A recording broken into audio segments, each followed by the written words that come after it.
the open arms of the rougher defender. Force from the pocket being chased by Watson. No, that time it's Vernon Pepe Akata. Parker Pellet was the first rougher to get there along with Tion Brewer. Snap through his legs. He'll have to turn around and pick it up. Oh, he got decked. Loose ball on the field. Ruffers pick it up. They'll run it in the end zone. Touchdown. Ficklin under center into the end zone for the touchdown. Goes the slant. Beasley with the catch. And the Ruffers have added yet 6 more. Ficklin in the pocket. Sets up. Wants to throw the underneath screen. Caught. 45, 40, 25, 20, 15, 10. Dion to the end zone. Put 6 on the board.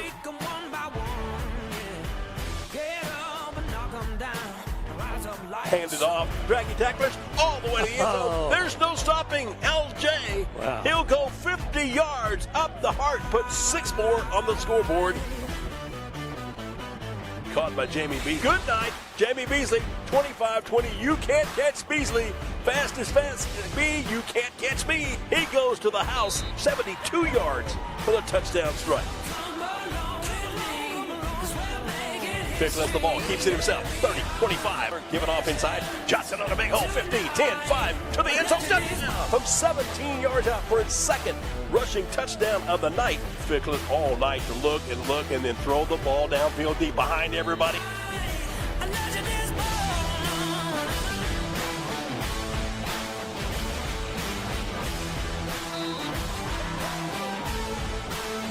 Rolling to his left. This was picked off.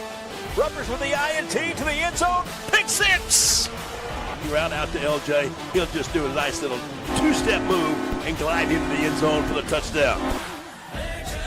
There's a little jet sweep pass. Ruffers get up the field, and can they contain it? Credit Anthony Watson for turning that back inside.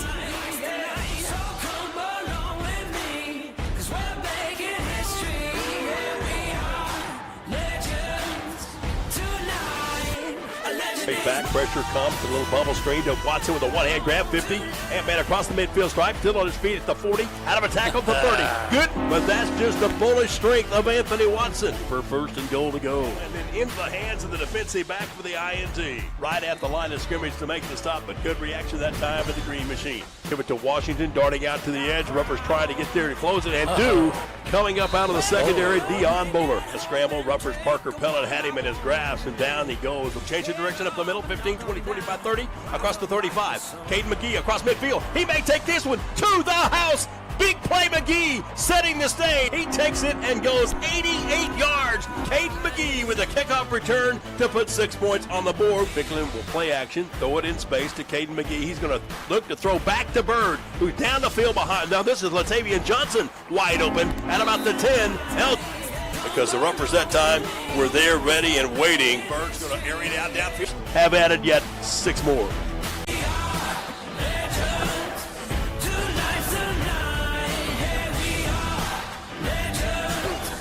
Right into the open arms of the rougher defender.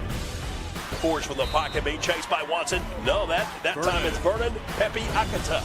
Parker Pellet was the first rougher to get there along with Tion Brewer. Snap through his legs. He'll have to turn around and pick it up. Oh, he got decked. Loose ball on the field. Ruffers pick it up. They'll run it in the end zone. Touchdown. Ficklin under center into the end zone for the touchdown. Goes the slant. Beasley with the catch. And the Ruffers have added yet 6 more. Ficklin in the pocket. Sets up. Wants to throw the underneath screen. Caught. 45, 40, 25, 20, 15, 10. Dion to the end zone. Put 6 on the board.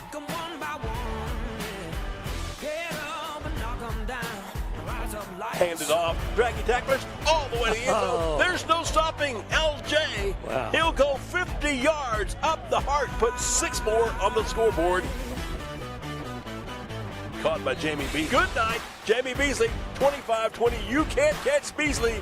Fast as fast as B. You can't catch me. He goes to the house. 72 yards for the touchdown strike. Ficklin the ball, keeps it himself. 30, 25. Giving off inside. Johnson on a big hole. 15, 10, 5 to the end zone. From 17 yards out for his second rushing touchdown of the night. Ficklin all night to look and then throw the ball downfield deep behind everybody.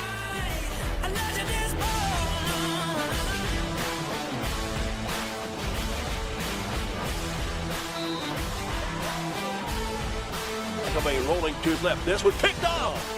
Ruffers with the INT to the end zone. Pick 6.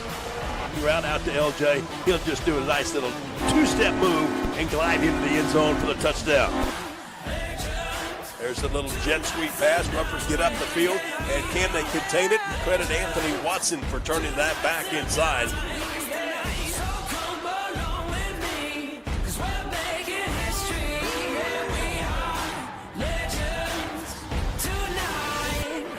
Big back pressure comes, a little bubble screen to Watson with a one-hand grab, 50. And man across the midfield stripe, still on his feet at the 40. Out of a tackle to 30. Good, but that's just the bullish strength of Anthony Watson for first and goal to go. And then into the hands of the defensive back for the INT. Right at the line of scrimmage to make the stop, but good reaction that time of the Green Machine. Give it to Washington, darting out to the edge. Ruffers trying to get there to close it, and coming up out of the secondary, Dion Bowler. A scramble, Ruffers Parker Pellet had him in his grasp, and down he goes. Change the direction up the middle, 15, 20, 25, 30, across the 35. Caden McGee across midfield. He may take this one to the house. Big play McGee setting the stage. He takes it and goes 88 yards. Caden McGee with a kickoff return to put 6 points on the board. Bicklin will play action, throw it in space to Caden McGee. He's going to look to throw back to Bird, who's down the field behind. Now this is Latavian Johnson wide open at about the 10. Because the Ruffers that time were there ready and waiting. Bird's going to area it out downfield behind. Everybody's McGee at the 15. Caden at the 5. He'll be tripped up on a touchdown saving tackle. Bicklin's going to pull it. Dan to the edge. Got a block from Beasley. 50, 45 down the boundary. 45, 30. And he's going to take it inside the 20-yard line.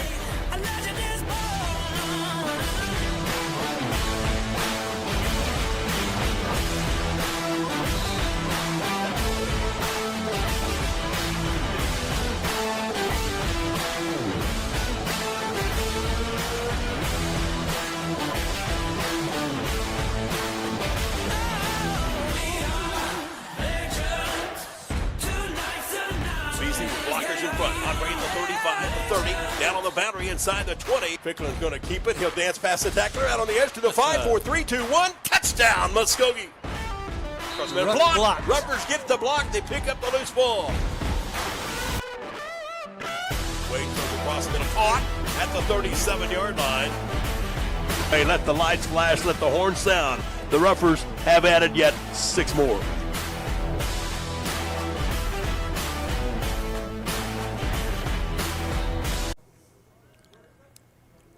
Since August, it has been the focus, it has been the dream, it has been the goal of the Muskogee Ruffers for 2023 to advance to play on the day after Thanksgiving.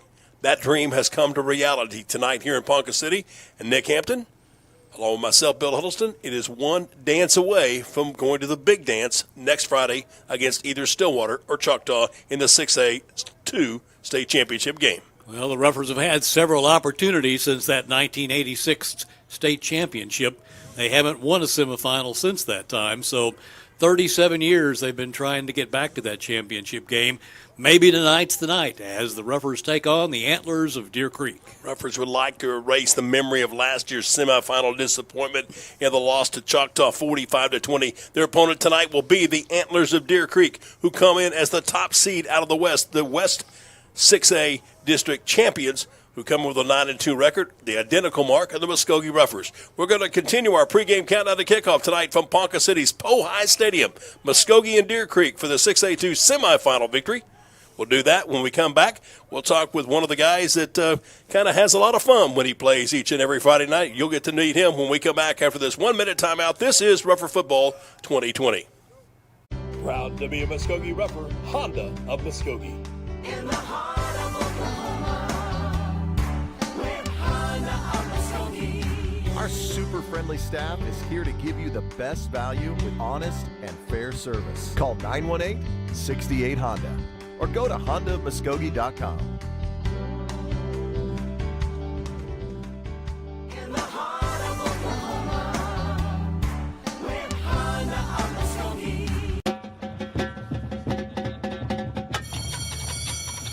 The world of education is driven by numbers. So is the one company more schools and universities call on when fire or water damage strikes. 1-800-SERVPRO. The #1 choice in commercial cleanup and restoration. When it matters most. The name to remember, ServPro of Muskogee. 918-913-4490, online at servpro.com. Countdown to kickoff tonight from Ponca City. Muskogee Roughers preparing to take on the Antlers of Deer Creek. We bring in one of the guys that makes his presence felt, both on offense and defense. He wears 58. He smiles from ear to ear, Tion Brewer. Have you thought about this game, Yes, what sir. your feelings were this time a year ago, and what those memories carry over to tonight's ball game? Yes, sir, I have. Because last year when we lost in semifinals against Choctaw, it kind of upsetted me a little bit because I knew we should have won that game last year. But this year, I know we're definitely going to win the semifinals against Deer Creek. I know last week there was a one play that you and Vernon and pretty much everybody on defense felt like points got taken out of your hands. You were right in the middle of that tackle at the goal line. Tell me about what that was. That a safety? Was that a sack? Yes, sir, that was definitely a safety. They said he got past the line, but he didn't get past the line. I know he didn't because I got back there before he even handed the ball off. But me and Vernon talked about it before we got down in our stance. We said we're gonna make a play right here, and we're gonna get off the field 3 and out. You got to have that same type of mindset, but even at a higher level tonight, because it is a winner take all. It's a winner go home. It's advance and play one more game as a senior, or hang up the green and white. How does that rev up the motor of number 58, Tion Brewer? It revs it up because I ain't ready to take off my green and white jersey yet. I'm going to play one more game, have one more week of practice with Matt Nack and Coach Joe and Coach Hill on them. Just want to see my guys more every day because I ain't ready to leave yet. Now, you also got some responsibilities on the offensive side, too, from time to time. Does this cooler weather kind of make it easier for the big boy to go all out for 4 quarters? Yes, sir, it does because feels better outside to me because I ain't as hot and sweaty and stuff. But, like my motor's running, I'm feeling good, just ready to go out there and go play. All right, now, what do you feel like is the key for Tion Brewer and his teammates, whether it's offense or defense, to do tonight to be able to beat Deer Creek and move on to play for gold? I think we just got to have relentless effort on D-line and relentless effort on O-line too. And we just got to get to the ball, run to the ball everywhere the ball goes, get to the quarterback, make sure he doesn't get out the pocket, get a sack so we can get 3 in and out, let our offense come on the field so we can score. Erase last year's memory and replace it with one for a lifetime. Let's go on to play for gold with a winner tonight. How's that going to make you feel when you can erase that memory? It's going to make me feel good because it's not going to be like on my chest all the time. So I'm going to feel relaxed, be happy, be excited, smile ear to ear, just have fun with my team. Let's go have a lot of fun tonight and pick up that W. Yes, sir. I definitely want to get that gold ball, get a ring before I leave and go to college and stuff. And just, I want to see, everybody happy and see, all my coaches happy, see my players happy. I just want to be happy with my teammates. Tion Brewer, our guest here in the pregame countdown at kickoff. We'll come back with head coach Travis Hill after this first time out. You're watching and listening to Rougher Football in 2023. Tradition. It's a word that means a lot. Just as the tradition of the Muskogee Roughers requires commitment of great players and coaches, Lesher Millsap Funeral Home takes pride in providing great value and commitment every day with a tradition of service to the families of the Muskogee area. Just like in football, tradition must be earned on every play, every day, not just in the final score. And that's why you can trust Lesher Millsap Funeral Home to be there for you when it counts the most. Lesher Millsap Funeral Home, proud to be part of the Muskogee tradition of excellence. There's never been a better time to find a great deal on a sedan, truck, or crossover at Nissan of Muskogee. Call 918-683-6605 or go to nissanofmuskogee.com. There's never been a better time to find a great deal on a sedan, truck, or crossover at Nissan of Muskogee. Call 918-683-6605 or go to nissanofmuskogee.com. It is Thanksgiving the day after, Friday night here in Ponca City. And with me, Bill Huddleston, the head coach of the Muskogee Roughers, Travis Hill. Yesterday, no better feeling than to practice on Thanksgiving Day, but an even better feeling to take that field here tonight in the Class 6A2 semifinals. Absolutely. I hope for the rest of my career, and was very fortunate for a lot of the career to be practicing on Thanksgiving, whether that be a player or as a coach. So it's a lot of fun. The day after, here we are, getting the opportunity to go play the Deer Creek. Travis, let's talk about this. I mean, the playoff picture at the start of the season kind of identified the 4 big boys. Muskogee, Deer Creek, Choctaw, Stillwater. lo and behold, here we are in week number 12, and those 4 teams are playing for the gold ball. Yeah, November 24th, semifinals, and the 4 teams that kind of were expected to be in this position are kudos to all the ones, including ourselves, that we were able to work through this process and get here. Now, the moment of truth comes, Bill. Yes. It's just been almost a blink of an eye, but it's been 12 months since the Rippers were in this very same situation last year against Choctaw. How much does that experience carry over for this year's team? I think a lot. Now, it happens quite often.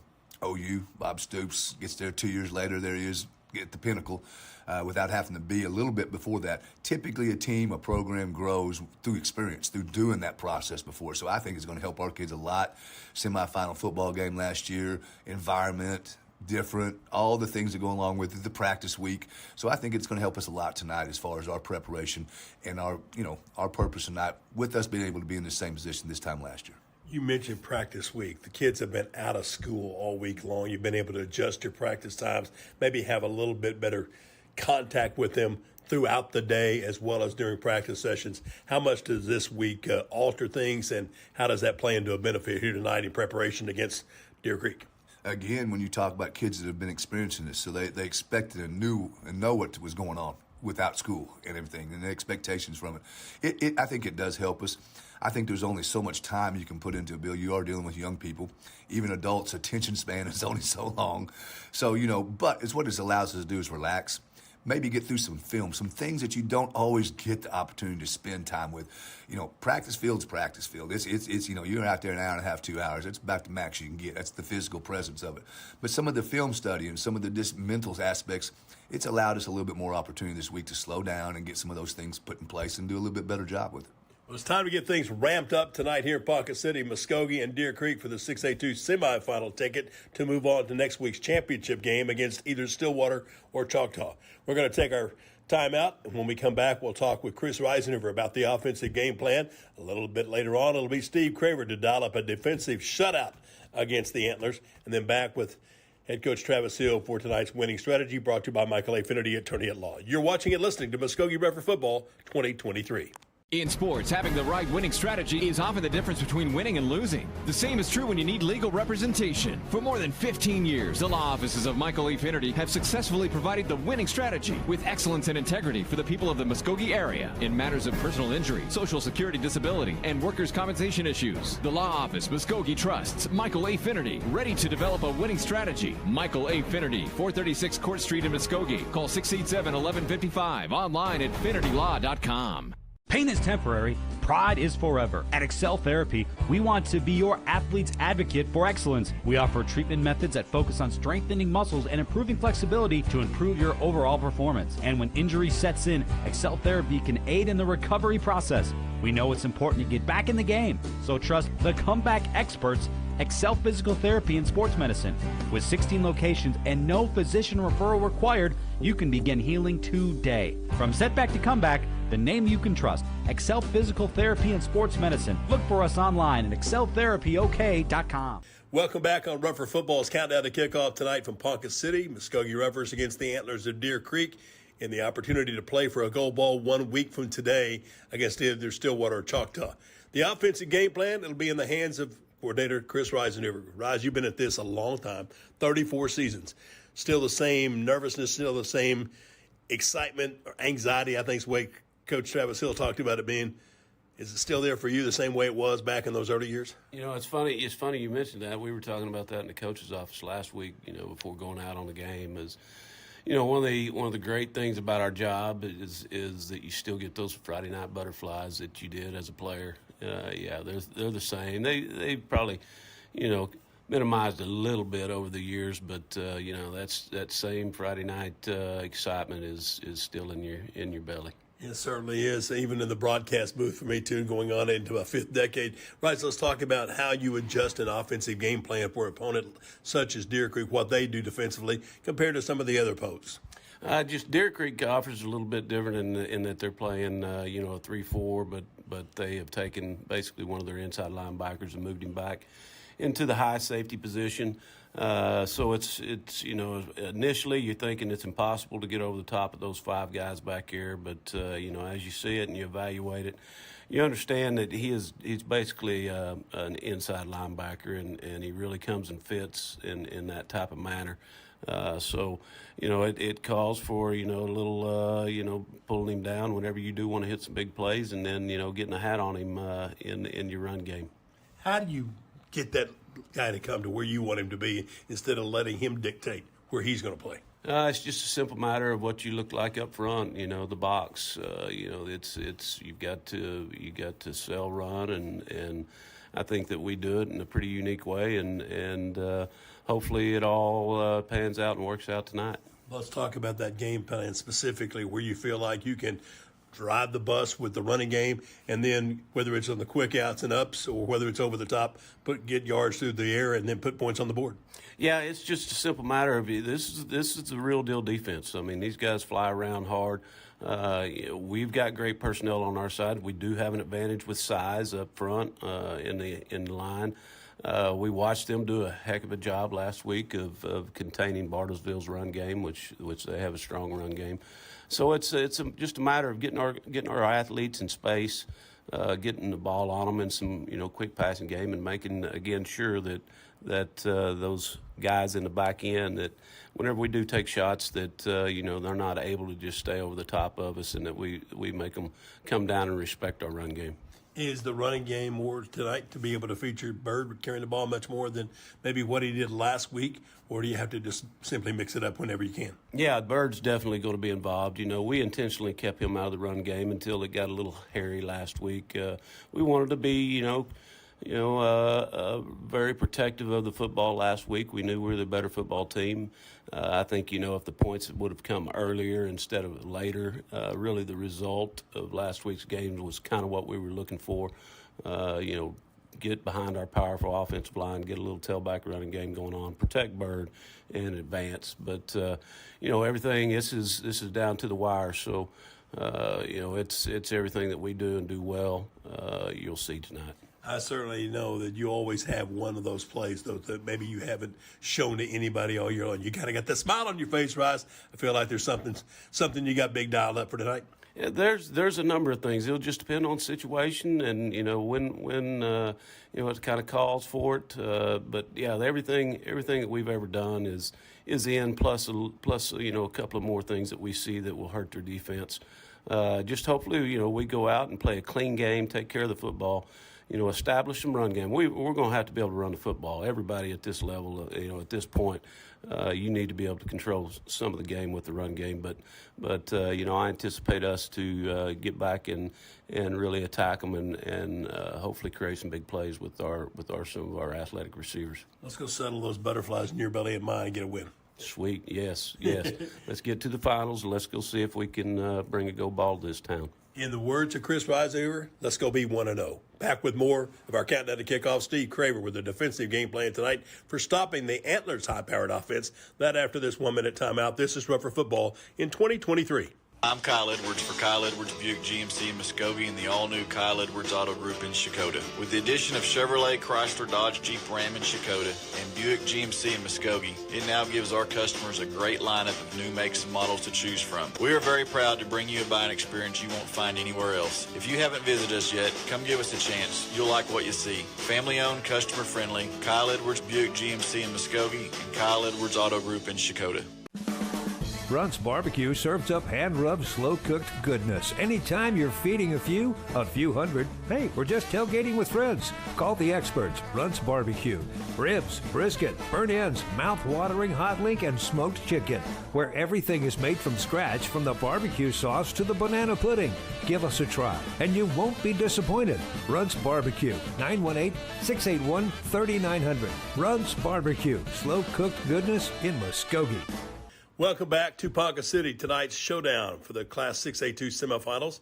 Muskogee Roughers against the Antlers of Deer Creek. With us this segment is defensive coordinator Steve Craver. Coach, I think back to the spring workouts, to the 7-on-7 through the summer and the preseason drills, and then throughout the first part of this year. It's a long and winding road, but it is a journey that once you start, you got to go complete, no matter if it's Thanksgiving Day or the day after.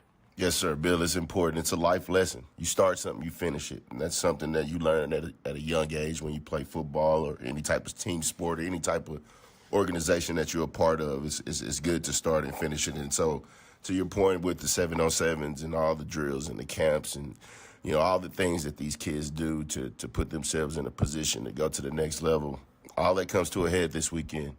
You hope that the strain, you hope that the 6 o'clock morning in the workouts, you hope that, you know, all the camps that you attend, you know, you can display that on a game that is very, very important like this weekend. You've got an opportunity to give yourself a memory for a lifetime. And that starts from the very first whistle, whether it's the kickoff return or the kickoff coverage. Then that first series that the defense takes the field. Thinking back to a year ago, how do you get these kids to remember that feeling of instilling the pain rather than receiving it? We're blessed to have a veteran team. Some of these guys have been playing for 2 years since they were puppies. We've asked them to do a lot over the couple of years that we took over this program. And so you hope that resiliency is instilled in them throughout this process. Very emotional weekend for me as well, you know, being thankful and the things that, you know, we go through in life. And so I wouldn't want to spend it no other time but with these kids that we've worked hard with, that they gave us their all. And you hope that, you know, displays here tonight against Deer Creek. Speaking of the Antlers and their offense, it is an offensive unit that can hurt you in a variety of ways. Starts with the quarterback, carries on through the running back, and the wide receivers are as good as we've seen. Yeah, Deer Creek is a talented program. I know some of those coaches. I've worked with some of those coaches that's on that coaching staff.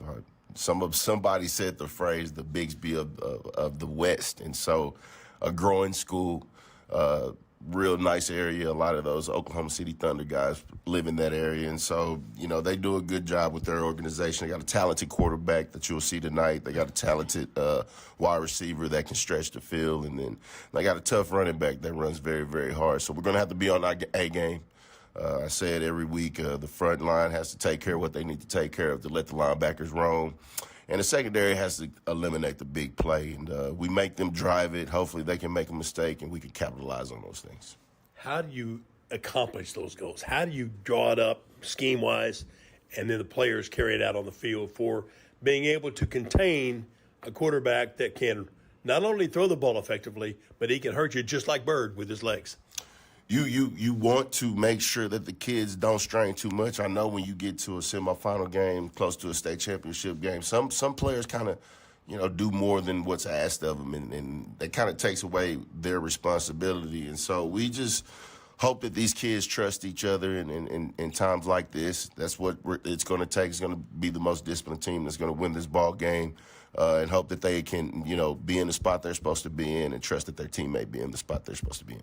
I know the players are excited. I know they'll have their own butterflies, but I got to think deep down in the belly of the competitive spirit of Steve Craver, there's those butterflies flapping their wings about 1 million times a second.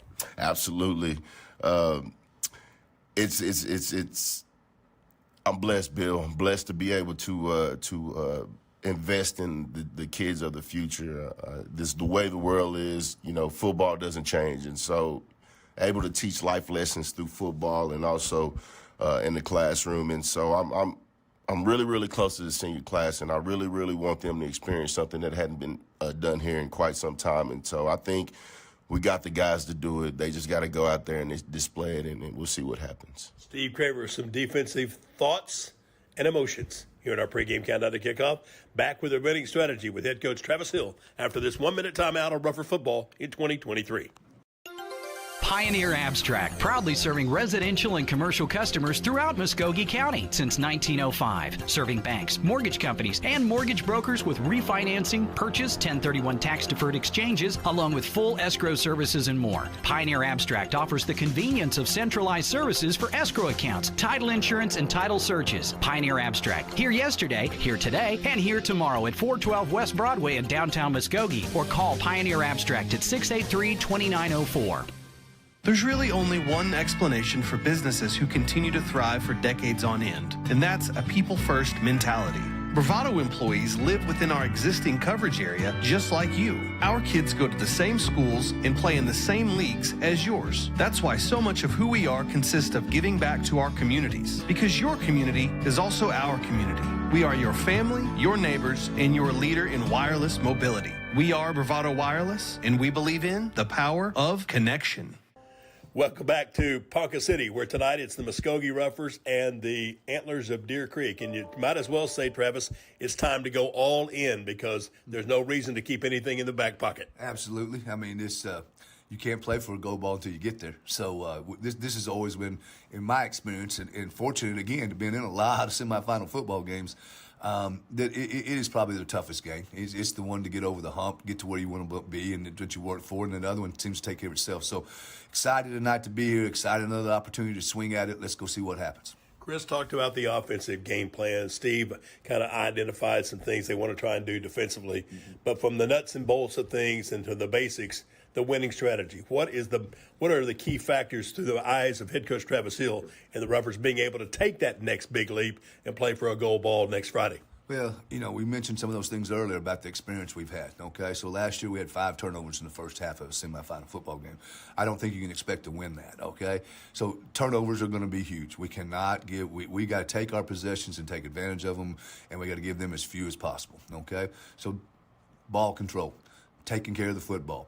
And after that, I talked to you earlier this week about just blocking and tackling, the importance of that. And it just says, well, that's just common sense. Well, it is. We got a big back tonight. We got a big quarterback. As I said, our interior line's big and physical, but our linebackers in secondary aren't necessarily that big. And we got to tackle well. And, the other thing is up front, offensively, we got to block well. We got to block on the perimeter well. We got, number 3, great football player for them. We got to find ways to put bodies on him as our offense. So, not the biggest defense in the world either on the other side of the football. So, if we can be physical and block and maintain those blocks, I think you'll see us have a lot of success tonight. Those are the keys. Travis, I really think, too, like in last year's ball game against Choctaw, it's the need for a fast start. Get out and make something happen positive from the opening kickoff or the first series, whether it's offense or defense, and then, as all coaches will tell you, finish strong. Absolutely. I mean, I'm going to counter you a little bit on that.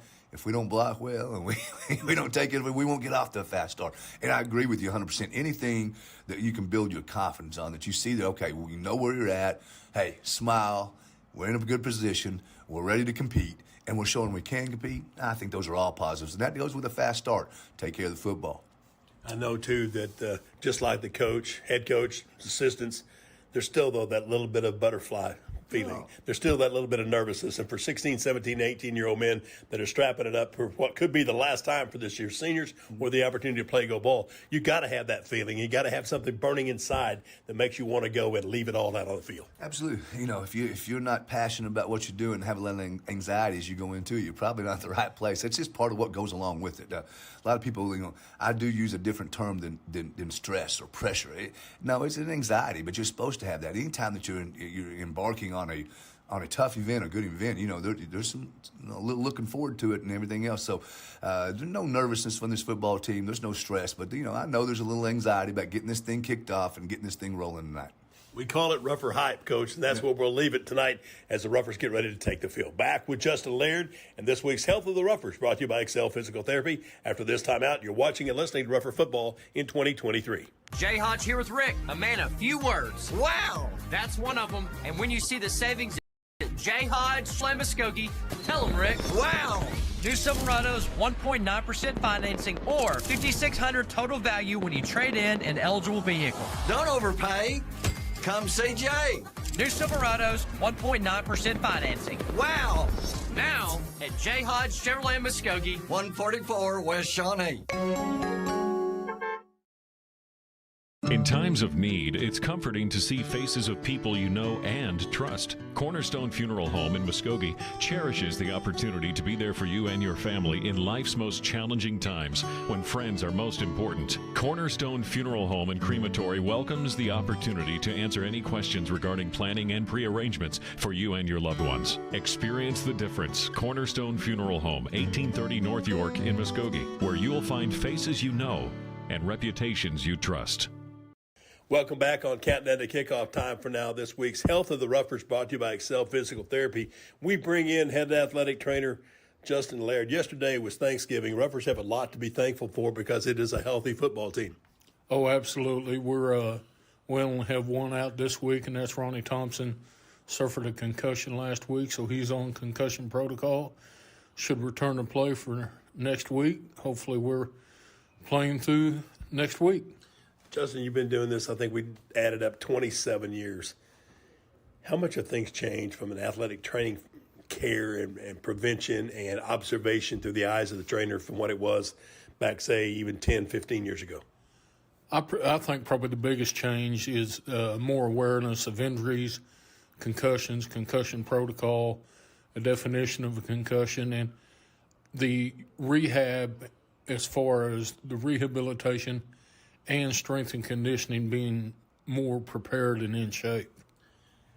I asked the other coaches in our pregame countdown to kickoff about nerves. I know from the broadcast booth, I get excited. I get a little bit anxious for the opening kick. Travis Hill said he's got the anxiety. Crave says he's got it. Roz says he's got it. How about through the eyes of the trainers? Any nervousness that maybe we left something at home or not just hyped up for the game?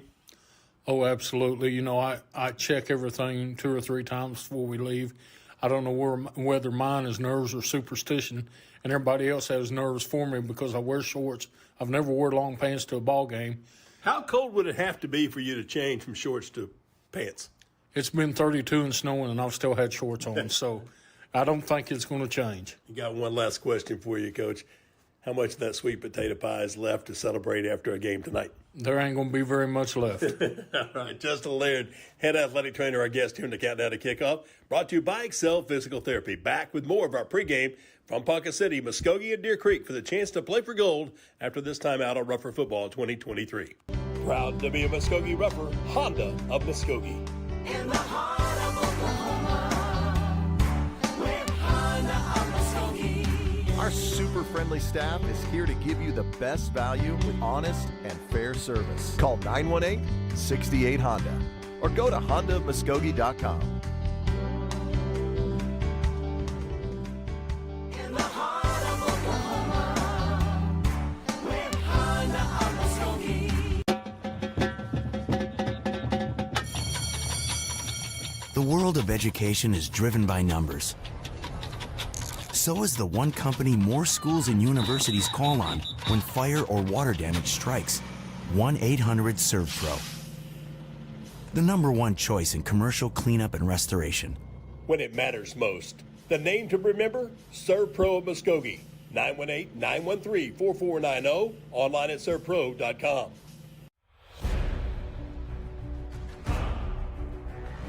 It's game day in Muskogee. There's nothing more beautiful than a Friday night with the lights on at Rougher Village. Rougher Village, home to our Muskogee Roughers.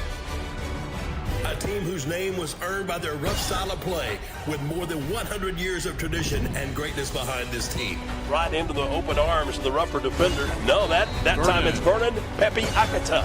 Oh, snap through his legs. He'll have to turn around and pick it up. Oh, he got decked. Loose ball on the field. Roughers pick it up. They'll run it in the end zone. Touchdown. The team is strapped up, taped up, and geared up for a gridiron battle. The fans had their faces painted, pom-pom shaking, friends giving high fives, and our families at our sides.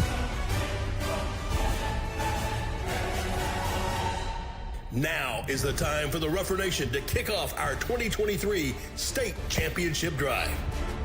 No matter if you were born into the Rougher Nation or this is your first time to wear the green and white, tonight will be unforgettable. So get on board. It's time to flash the lights and blow the horn. Because this Rougher train is on track. Destination Edmond, Oklahoma. Handed off up the middle. Johnson to a big old 50, 10, 5. Touchdown, Muskogee. Who will shine on this night? Will it be Anthony the Ant-Man Watson as he crushes wannabe tacklers? Will it be Jamarian the Bird Ficklin adding to his more than 2,900 total yards offense for the season? Bird's going to air it out downfield behind everybody's McGee at the 15. Caden at the 5. He'll be tripped up. Maybe, just maybe, we will once again see the magic A big play, McGee. Changing direction up the middle, 15, 20, 25, 30, across the 35. Caden McGee across midfield. He may take this one to the house. Big play, McGee, setting the stage. Or will it be Andre the Beast Beasley, leaving us in awe as he breaks away for another turf-tearing touchdown? 25-20, Beasley with speed to the end zone. Touchdown, Muskogee. Dreams come true in the postseason, and it's time to answer the call. Will we bring home our 17th state championship? Will we match the greatness of Ruffers past? Dance to the edge, got a block from Beasley. 50, 45 down the back. Will we raise the goal ball as we dance to the Ruffers shuffle? Will we gain the bragging rights to say we are Oklahoma's best? There's no stopping LJ. Wow. He'll go 50 yards up the heart, put 6 more on the scoreboard. Good night, Jamie Beasley, 25-20. You can't catch Beasley. He goes to the house.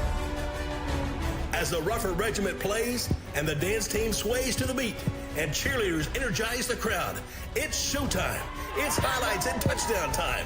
It's time for the Ruffer Nation to turn out and turn up the crowd noise. Time to watch T.T. Houston add to his more than 100 solo tackle as Vernon Pepiakata smashes another quarterback in the backfield. Or Tim Moore and Deion Bowler steal away with another pick six. The time is now, and the place is here. Live from Ruffer Village in Muskogee, Oklahoma, this is Ruffer Football. Powhatan Stadium in Ponca City for the 6A2 state semifinal showdown. The Muskogee Ruffers looking to advance to the big dance 1 week from today against the winner of tonight's matchup between Stillwater and Choctaw. But first, Nick Hampton, they must take care of the Antlers. Well, and as you heard Travis Hill say in the pregame, it's a matter of holding on to the football. They kicked themselves last year against Choctaw, turning the ball over, and ended up losing that game. And as Travis told us earlier in the week, Deer Creek is a team that generally does not beat itself. They don't make a lot of mistakes. And so that's been a kind of an Achilles heel for the Ruffers that they're going to have to overcome tonight. Captains meeting out of the center of the field, the officiating crew for tonight's semifinal showdown. Andy Brewer, the referee, meeting with the captains. He's looking to Deer Creek as if they have won the toss. Muskogee will have the option of what then they want to do. We'll let the two captains tell us.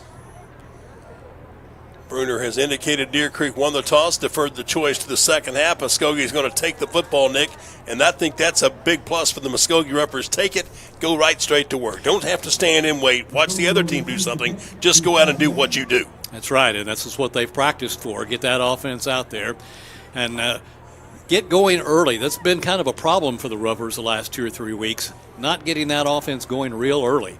Had to struggle against Ponca City in the second half to kind of break that game open last week. Of course, didn't get it done against Stillwater. Had some problems against Bartlesville the week before that, getting the offense going. So it'll be imperative they get that offense off and running tonight. The Antlers come in 9-2 on the season. They won their district title with a perfect 7-0 mark. They lost their first 2 games of the year to Edmond North and Edmond Memorial, then reeled off, or actually they won the first game against North, then lost to Memorial, then lost to Mustang, but then since that time have remained undefeated. They defeated Ponca City 65-26, Putnam City 34-0. Defeated Choctaw for the right to win the district title 25-20, Lawton 49-7, Northwest Classen 43-6, Capitol Hill 52-8, and Putnam City North 45-13. And then last week in the opening round of the playoffs for Deer Creek, as it was for the Ruffers, beat Bartlesville 35-7. Muskogee, of course, comes in having been the number 1 ranked team in 6A2 football for all but the final 2 weeks of the year. After the Week 10 loss to Stillwater and then last week going into the playoffs, Ruffers opened the season with a victory over Enid, then defeated Putnam City, but then lost at home 43-20 to Carl Albert.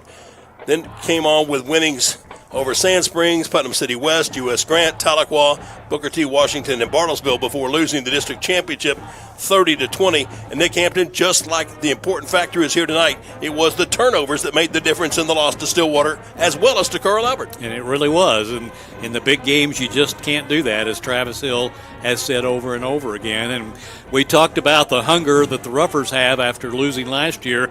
Deer Creek has got that same hunger. They lost in the semifinals last year to Stillwater. So they're also wanting to get back and get to the Gold Ball championship round. The Antlers come in making their 27th career playoff appearance with 20 wins and 25 losses. Nick mentioned the loss last year in the semifinals to Stillwater. They lost in the 2021 championship game to Bixby, defeated their opponents to get to the opening round of the quarterfinals in 2020, only to lose to Sand Springs, and were the 2000 state champions back some 23 seasons ago. But that is a long time ago. It's time to play for the opportunity to play for gold. And the Muskogee Ruffers will be the visitor on the scoreboard. They'll wear the white jerseys along with the green pants and the green helmets. Deer Creek will be in their black with the blue numerals and the blue helmets. We're just about set for the opening kickoff, Nick, and this football game has got everybody on edge. Kenyon Goodson and Caden McGee will be back deep for the Ruffers to receive this opening kickoff. Wind tonight, kind of a crosswind tonight. This field runs east and west, and so the wind will be kind of a cross factor tonight. It has calmed down a little bit from what it was earlier in the day, though. Ruffers looking to reverse the trend, having lost their last 6 times in the state semifinals, 4-10 altogether, with wins in 1948, 1950, 85, and 86 to play for the gold ball. And they'll look to try to do that tonight at the expense of Deer Creek. Arambula with the opening kick, going to pooch it short, fielded at the 30, bobble loose on the turf, and in a scrum for it, Ruffers fortunate that time to come up with the football, as it was Dion Bowler that had it bounce off his chest, Nick, and you just held your breath that he could get back on top of it. Well, not the way you want to see things start off, but the Ruffers will get relatively decent field position as they'll start at their own 36 to get this semifinal championship game underway. Offensive line, big and experienced. Wesley Harvey, Caleb Houston, Braden Henry, Vernon Pepiakada, and Tion Brewer. Ficklin out of the gun with a running back to his left. Bring Beasley in motion on the counter, handed off inside, and Johnson's going to be wrapped up behind the line of scrimmage. Getting there first was the leading tackler for the Antlers, Kevin Shinji. He is a beast up front. 5'10", 212-pound senior. Loss of a yard, second down and 11. You got to get the offense. And, of course, establishing the running game is so important for the Ruffers. We'll see, as Chris Reisenhuber mentioned, see if we see a little more leg action tonight from the Bird. Beasley and McGee will be twins out to the right side. Motion in front, handed off on the end around. Antlers got up the field and tripped it up in the backfield. Andre Beasley tripped up behind the line. Getting into the backfield was Evan Hoopengarner. I believe that's who it was. It's either Hoopengarner or it was Donahue. But the Ruffers on back-to-back first and now second down plays, losing yardage. That went back to the 32, a loss of 3. It'll be a third and long situation, something you don't want to find yourself behind the chains. Kind of a rare alignment to the field. It's an east-west field rather than most north-south stadiums. Ficklin will bring Beasley in motion. They'll counter. Ficklin drop back across the middle. Wide open is Watson. 45. Ant-Man at the 40. The 35. At the 30. Breaks the tackle. Goes to the 25-yard line. Just ran the tight end right up the seam. And Bird laid it softly in his hands. And Watson's able to take it for a 43-yard pickup. Kyle Everett, Buick GMC Ruffer, first down and 10. Big breakdown that time by the Antlers in their secondary as Watson just ran free, just a little slant route across the middle, and he found himself a good 5 steps behind any defender and hauled it in easily and then ran for his life. 42-yard pass and run combination. Ruffers have it at the Deer Creek 26-yard line. Now to the right side of Ficklin is Johnson is the running back. Again, bring the motion, counter action again. Berg with plenty of time to look. Going to go deep, looking for Beasley in the end zone. At the goal line is tipped away from behind. Good coverage in the secondary. Jaden Bradshaw was in coverage for the Antlers as it was one-on-one in the end zone, and Beasley unable to come down with it. Ball hung up just a little bit longer than maybe Bird would like it to, and it enabled Bradshaw to get back after Beasley had a step or so on him, but Bradshaw able to recover and get back to tip the ball away. Clock stops with the incomplete forward pass. 9:54 to go, second and 10. Ficklin this time going to call his own number, trying to find a crease, and comes upfield. He'll get down to the 21-yard line, getting a handful of yards, 5 on the pickup. Be now third down and 5. Nick, I think it's fourth down. It's 4-down territory. I think so, yeah, for sure at this point. You got that momentum going on that big pass play. Got 5 there. Now let's pick up the rest of it here on third down. Siobhan Washington will be in one of the tight end positions. See if the Ruffers will go too tight. They will. Two receivers out wide to the right. Empty backfield for Jamarian Ficklin. Bring Beasley in front. Fake the handoff. Bird's going to keep it up the middle. He'll follow behind that big offensive line with a tidal wave surge. Kind of the undertow sucking the defensive lineman away. And Ficklin able to advance to the 16. Good enough for another Kyle Edwards Buick GMC Ruffer. First down and 10 on the 5-yard run by Ficklin. Well, that's what we thought we would see tonight. They held Jamarian out a little bit last week in terms of running the ball, so tonight he's already run it a couple of times, gotten good yardage. Empty backfield again this time. McGee and Ficklin, or Beasley are to the right. Straight ahead run by Bird, just inside the 10, all the way down to the 9-yard line on the forward progress. Linesman's going to come in and say, though, the knee touched the artificial surface right at the 11. So it'll be a 5-yard gain for the Ruffers junior quarterback. The Ruffers, with 8:30 in the clock running here in quarter number 1, will have a 2nd and 5 from the Deer Creek 11-yard line. Well, this has been a great drive considering the way the first couple of plays started for the Ruffers. Might have been just a few butterflies in the bellies of the Ruffers. Ficklin now with an empty backfield again. Takes the snap, comes to his right side. Has blockers, cuts inside at the 5. To the end zone. Touchdown! Jamarian Ficklin!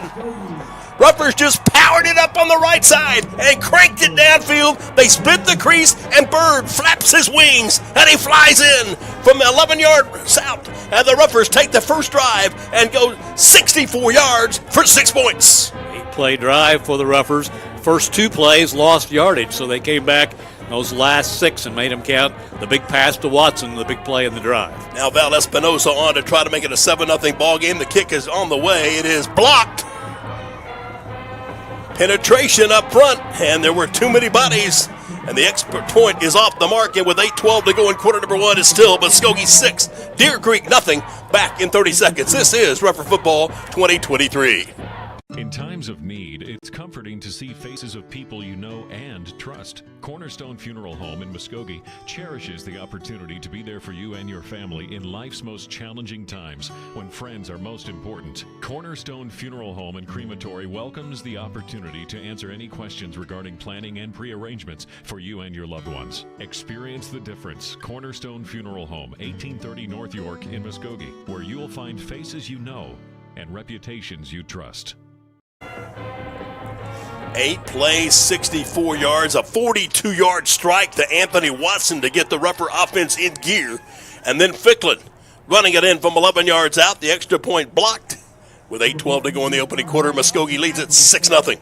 Ruffers now will kick it off, and it'll be Deer Creek's turn on that offense to see how their fine quarterback Grady Adamson will handle things. A little short kick this time again by Espinosa. Antlers will field it on the move at the 26. Try to come back to the near side at the 30. Trying to turn the corner. Upfield across the 35, the 40, and out to about the 46-yard line. On the return for Deer Creek was Brady Brewer, a very talented athlete.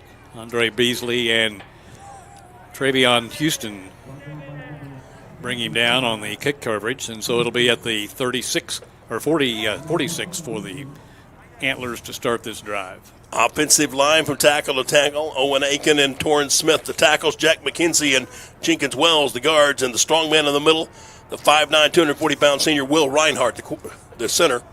Quarterback Grady Adamson. His threat to run as well as pass. Going to throw the little swing route out in space at the 45 across midfield into Ruffer territory. Nice catch on the move, Mason Miller. He'll take it into Ruffer territory to the 43-yard line. More than enough to move the chains on the 11-yard pass play. They go quickly. Antlers like to run tempo. Adamson in the pocket, going to throw underneath. It's tipped up in the air and incomplete. Grady Adamson comes into tonight's ball game, Nick, with 2,267 yards through the air and 25 touchdowns. His numbers fairly similar to that of Jamarian Ficklin's. The guy who caught that first pass, Mason Miller, a good receiver and a ball carrier, mostly known for his rushing. Trips out wide to the left this time for Adamson. He'll stand tall on the target, pass to the near side at the 43, little step inside, go back outside. That's Mason Smith on the grab. Quickly up the Ruffer secondary, Andre Beasley helping out in the defensive backfield along with Anthony White after the gain. Downfield from the 43 to the 38, a pickup of 5, 3rd down and 5.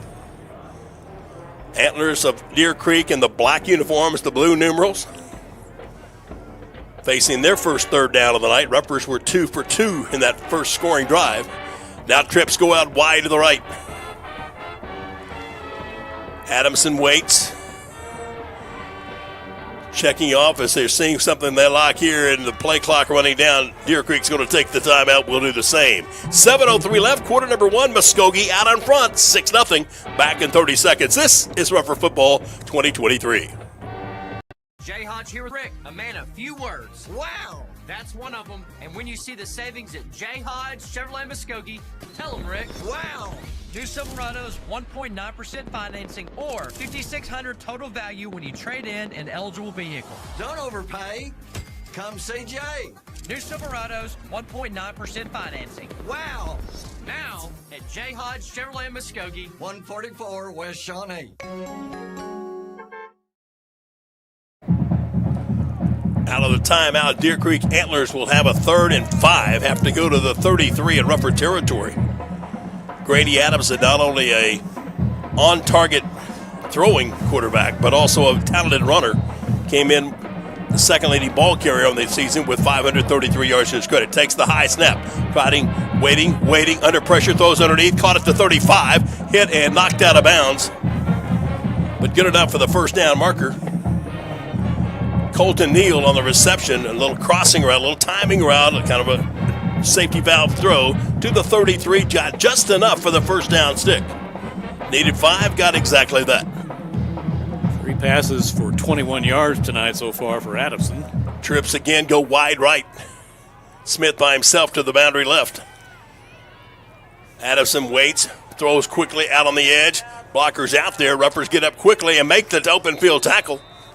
Nice tackle by Deion Bowler out there. He grabbed him and pulled him Able down. to get just enough of the arm and pull the receiver to the turf downfield at the 31, a pickup of 2, 2nd down and 8. Quickly now, no huddle Antlers back to the line of scrimmage.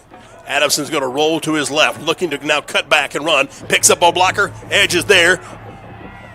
Timmy Moore coming up to try to contain. He'll shove the Deer Creek quarterback out of bounds at the 26-yard line. That'll be a net pickup of 5 yards. Could have been much more had it not been for the speed of Tim Moore, the linebacker. It really was a nice play by Adamson as he rolled to his left to throw. Couldn't find anyone, reversed field, and the Ruffers didn't have much coverage out there, and Moore had to play catch-up, finally bring him down. On the quarterback keeper out of bounds, Adamson stopping the clock at 7:03. Referee tonight, Andy Bruner. I think he's going to come over to the sideline and try to communicate with the press box. Tyler Montgomery, the umpire. Jimmy Williams, the linesman. Line judge Jeremy McCurley, and Marcus Dolan, the back judge. Ruffers took their first series, overcame 2 minus-yard plays to start the 1st and 10, and then picked up the big 42-yard strike to Anthony Watson and finished it out in fine fashion with Jamarian Ficklin rumbling in from 11 yards away. They're going to reset the clock. I think they're putting it back to maybe 7:06, something like that. The referee will wait for them to reset the score clock, which is in the west end zone here at Ponca City's Pohai Stadium.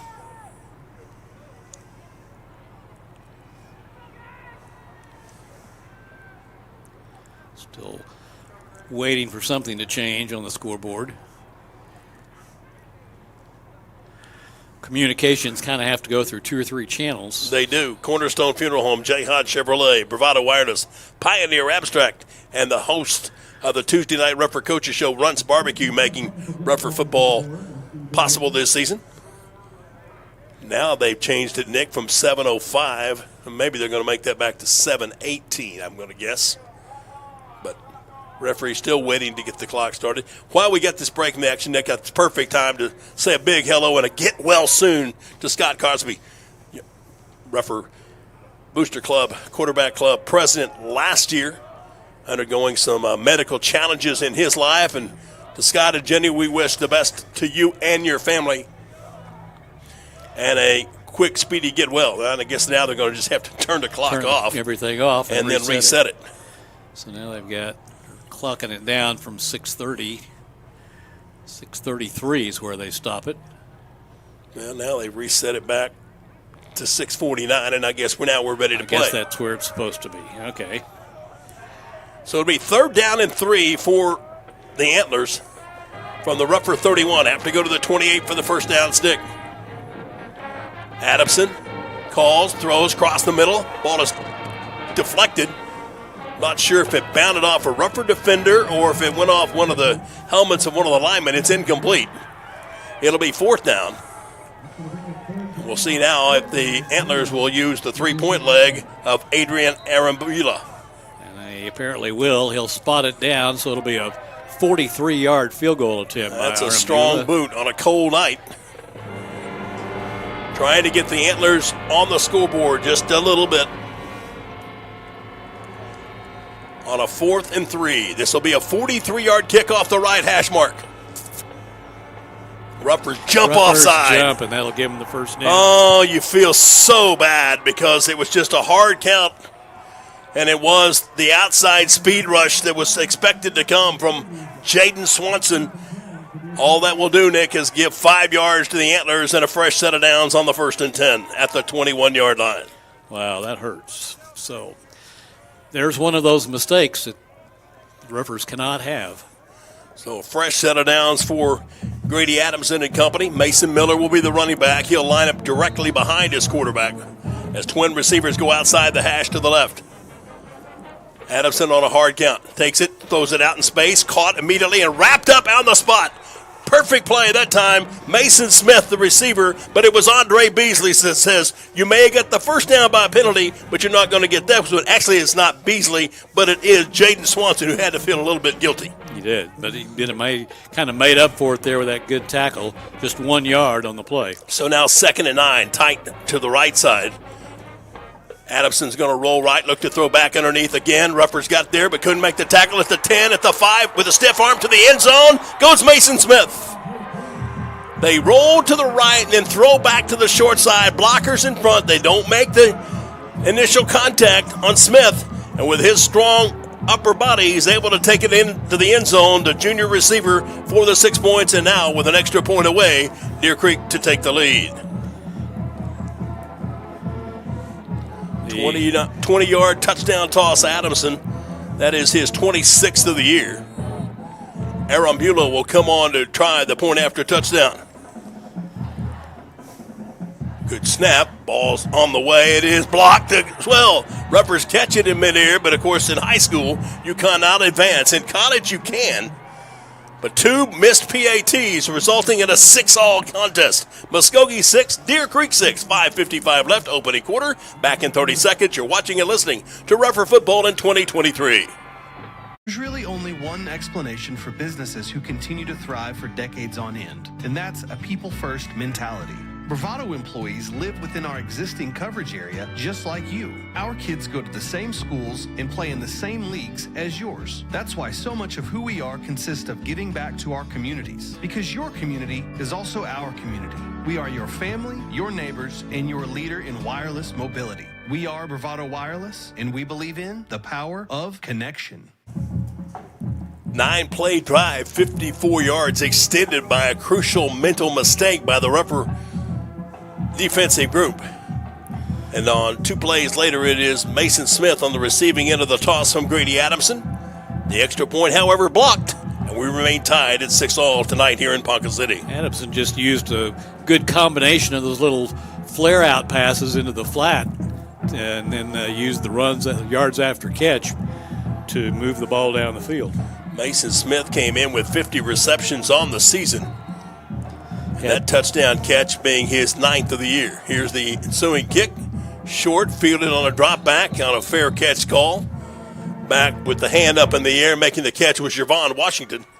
So Muskogee will get it back now, Nick, with still 5:55 to play in the opening 12 minutes from Pohai Stadium.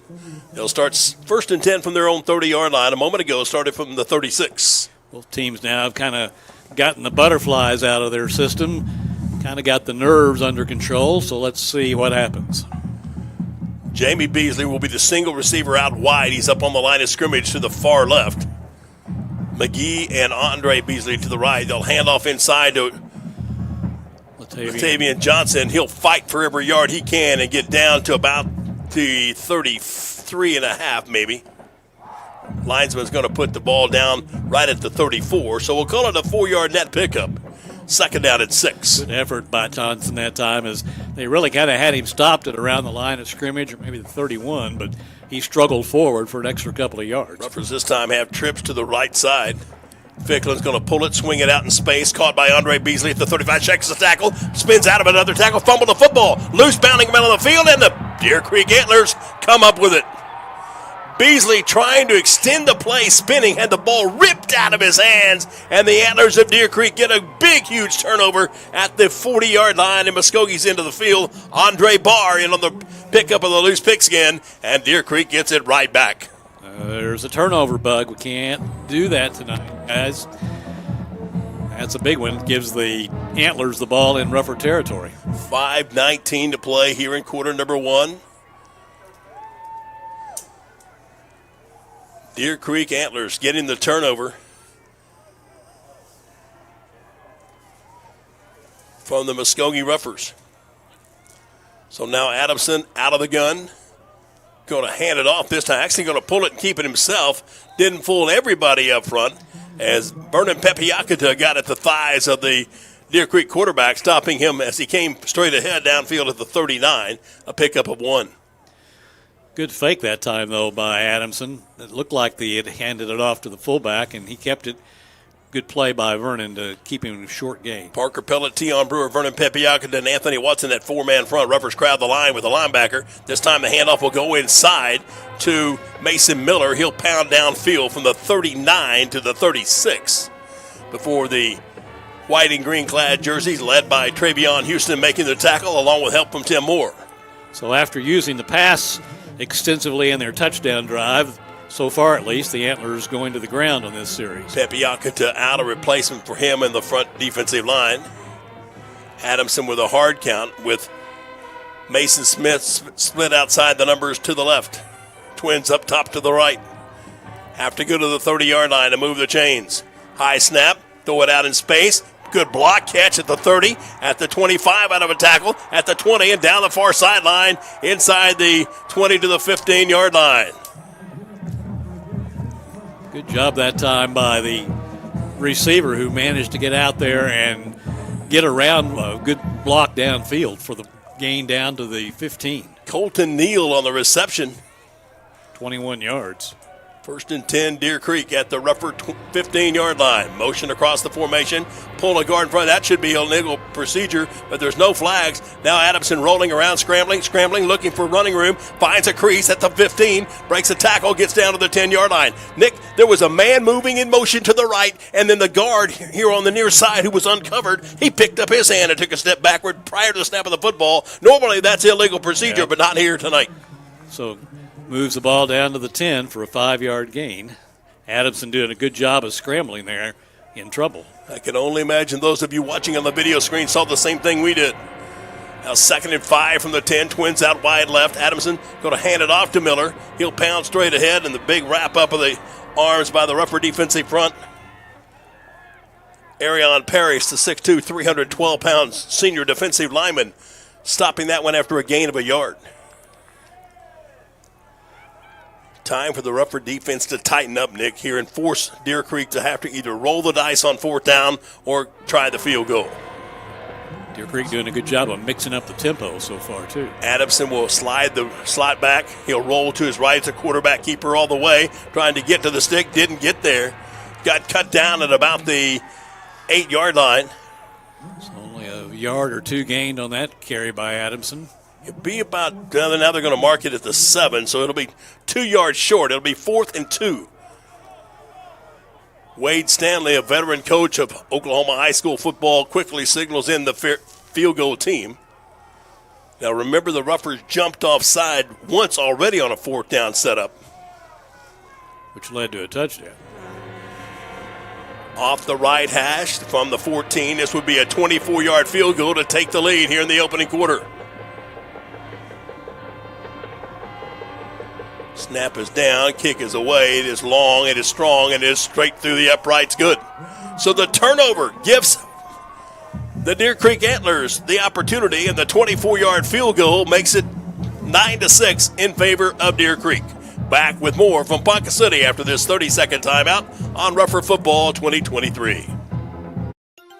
Pioneer Abstract, proudly serving residential and commercial customers throughout Muskogee County since 1905. Serving banks, mortgage companies, and mortgage brokers with refinancing, purchase, 1031 tax-deferred exchanges, along with full escrow services and more. Pioneer Abstract offers the convenience of centralized services for escrow accounts, title insurance, and title searches. Pioneer Abstract, here yesterday, here today, and here tomorrow at 412 West Broadway in downtown Muskogee, or call Pioneer Abstract at 683-2904. Like a good neighbor, State Farm is there when you need insurance, as the Ruffers need some insurance, Nick, here to try to get themselves back into this one. For all your insurance needs, remember the call, 918-682-2511. David Cobb, State Farm insurance agent. Like a good neighbor, State Farm is there, and a friend to Muskogee Ruffer football in 2023. A costly penalty and a turnover have led to 10 Deer Creek points, and they have the lead, or 9, and they got the 3-point lead. But the Ruffers with a score here could take back possession. And again, another chip shot. Ruffers will come up, field it at the 32, going to keep it this time. Bowler trying to get some added yardage. He'll get across the 35 to the 36. So for the third time here in the first quarter, Ruffers will start. Previously starting possessions at the 36 and 30. They'll start this time with 2:52 to play in the opening 12. Trailing for the first time tonight. 9-6. Right at the 35. Well, no, he does now move it up to the 36. Ruffers this time will have Andre Beasley on a little quick pitch to the outside. Doesn't have a blocker, but uses his speed. Comes up, broke free of a face mask penalty, but no flag called. And Beasley pretty much all on his own and his desire, going to get upfield from the 36 to the 44. That's an 8-yard gain. Just put quick on quick and hope you got more power in your legs than the defender does. Beasley, a nice job there to get those extra yards, just churning those legs. E.J. James will be with Watson and Beasley out as a trio of receivers to the left side. And now Ruffers broke the huddle with 12 players, and that's going to be another costly penalty. No, they called a timeout. Ruffers did ask for a timeout and realizing there were too many men out there. So that's a break for Muskogee, although they wasted timeout. We're with 2:24 to go, opening quarter. Muskogee trailing Deer Creek 9-6. We're back after this 30-second timeout. You're watching Rougher Football in 2023. Grunt's Barbecue serves up hand-rubbed, slow-cooked goodness. Anytime you're feeding a few hundred, hey, we're just tailgating with friends. Call the experts. Grunt's Barbecue. Ribs, brisket, burnt ends, mouth-watering hot link, and smoked chicken, where everything is made from scratch, from the barbecue sauce to the banana pudding. Give us a try, and you won't be disappointed. Grunt's Barbecue, 918-681-3900. Grunt's Barbecue, slow-cooked goodness in Muskogee. Back in Ponca City, 2nd and 2 now for the Ruffers out of the timeout. Winner of this one moves on to play next week opposite the winner of Stillwater Choctaw, game going on tonight in Edmond. McGee by himself to the boundary, outside the numbers to the right. Washington in the backfield.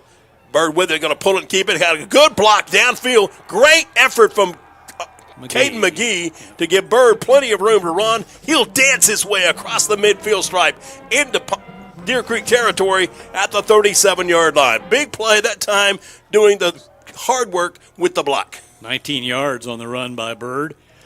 And another first down for the Ruffers to keep this drive going. Kyle Edwards, Buick GMC, Ruffer 1st and 10. Now Beasley and Watson will be paired up to the far left. McGee in a slot. He'll reverse, come in motion, get the jet sweep handoff, trying to turn the corner. Had a crease, jitterbugs one tackler at the 35, strides downfield to around the 32.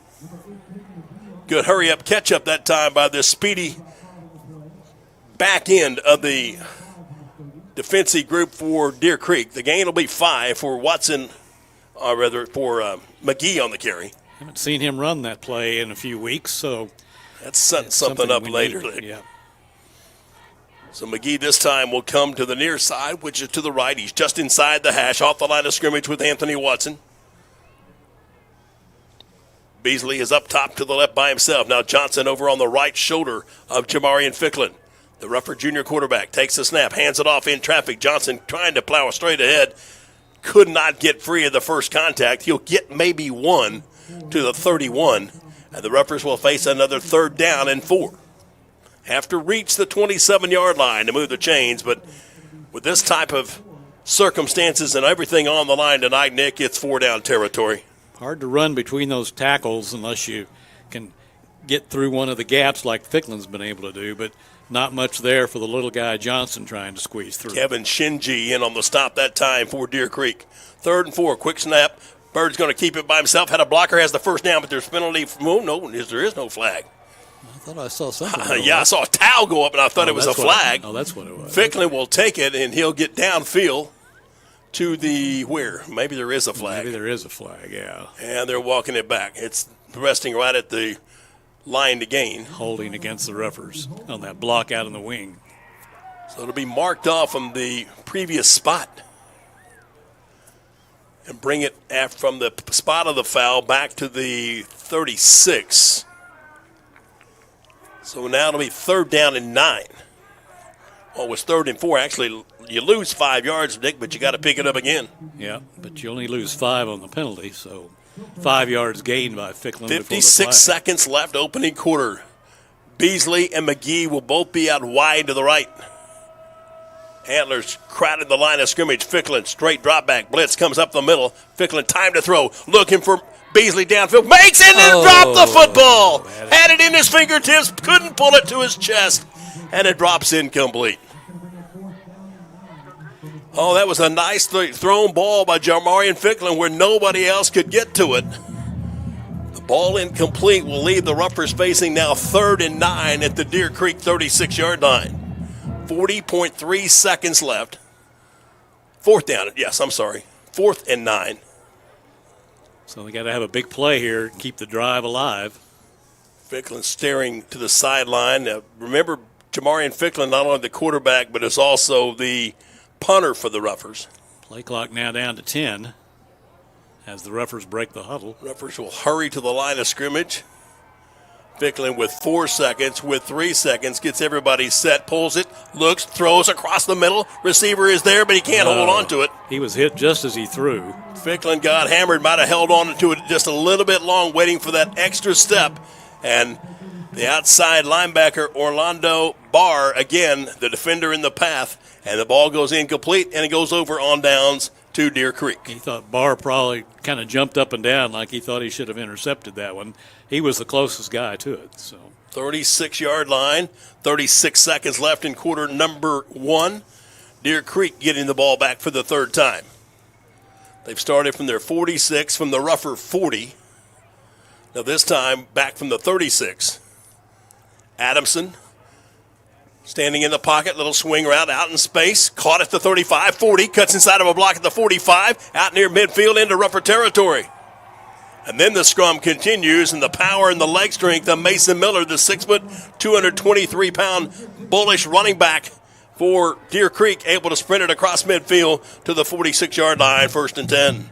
18 yards on that play. Good block on the outside by one of the wide receivers out there. Adamson again going to turn and throw to the outside. It's caught in space at the 47. Steps past the tackler, hurdles 1, gets down to the 39 as the final seconds will expire. Now there's a stoppage of action with 8.3 seconds left. 46 down to the 39. That's a 7-yard pickup. Really not certain as to why they stopped the clock, Nick, with 8.3 seconds, but apparently there must be a penalty flag against Deer Creek. That's the goal. Never saw anything from the official on it. Now they'll wind it more than likely. That'll be the final play of the quarter. I'll presume that was a hold then. Maybe. Adamson will just wait, and he'll actually take the snap before the buzzer sounds and then throws it in space. It's caught at the 50. Deer Creek trying to pick up something sneaky here. The catch and run close to a 1st down.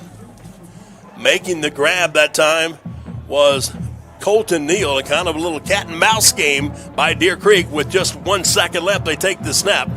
It'll be second down and 3 when play resumes in quarter number 2. 9-6, Deer Creek in front of the Ruffers here in the Class 6A2 state semifinals. Back in 30 seconds on Ruffer TV.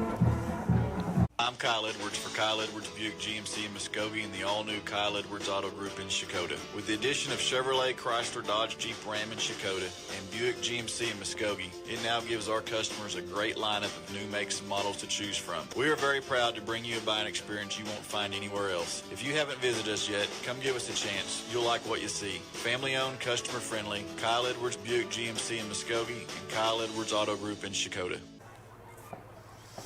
Last second play by Deer Creek just as the clock was about to go to triple zeros, catching the Ruffers. Maybe a little bit sneaking a peek at the clock. Colton Neal on the reception takes it to the 39-yard line. It'll be second down and now 3.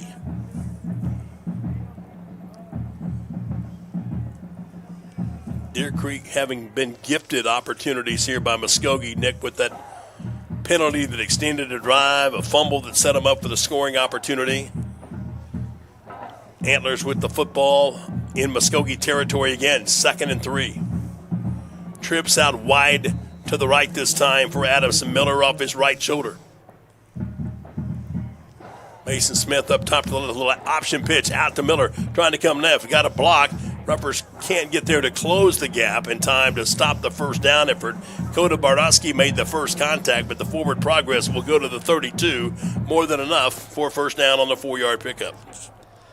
So nice pickup there from 39 down to the 32 for Miller. First and 10. Adamson again, the little flare route out intended for Miller, coming out of the backfield to the left side. Incomplete on the pass. It was a little bit wide. Ruffers have not been able to shoot a linebacker, Nick, get any pressure in the face of Adamson, which is giving him plenty of time to check off to a second or third pick. And he's not holding the ball long. He's getting rid of the ball out to those little guys out in the flat passes. And that one just a little bit high and behind the receiver. Split into the slot to the left side. One out wide to the right outside the numbers. Now motion in front of the quarterback. On the jet sweep, they'll hand it off to the incoming around, and up front quickly, making the collar is Tim Moore with the tackle. And he's going to lose about a yard on the play on the sweep. Good effort that time by Tim Moore, taking down the wideout, which that time was Hutch Miller. Losing back upfield to the 33. So it'll be third down and 11. Have to go to the 22 for the first down stick. Trips out wide to the left. Adamson out of the gun. Hands off in traffic to Miller. He goes straight ahead, trying to use that offensive line push from behind. The game will get downfield to the 30. So it'll be a pickup of 3, and the Antlers will need a fourth down conversion here, needing to go to the 22. It is fourth down and 8. Now quickly to the line of scrimmage. Adamson out of a no-huddle set will kind of lean in and shout out a signal. Now they'll change the play call from the sideline on the signal count. Miller to the right of the quarterback, and now a timeout taken by the Ruffers. Ruffers going to take the timeout, make sure they've got the right defensive personnel and alignment made. 10:35 left to go before halftime. Deer Creek in front of Muskogee, 9-6 here in the state semifinals of 6A2 football. Back in 30 seconds on Ruffer Football in 2023.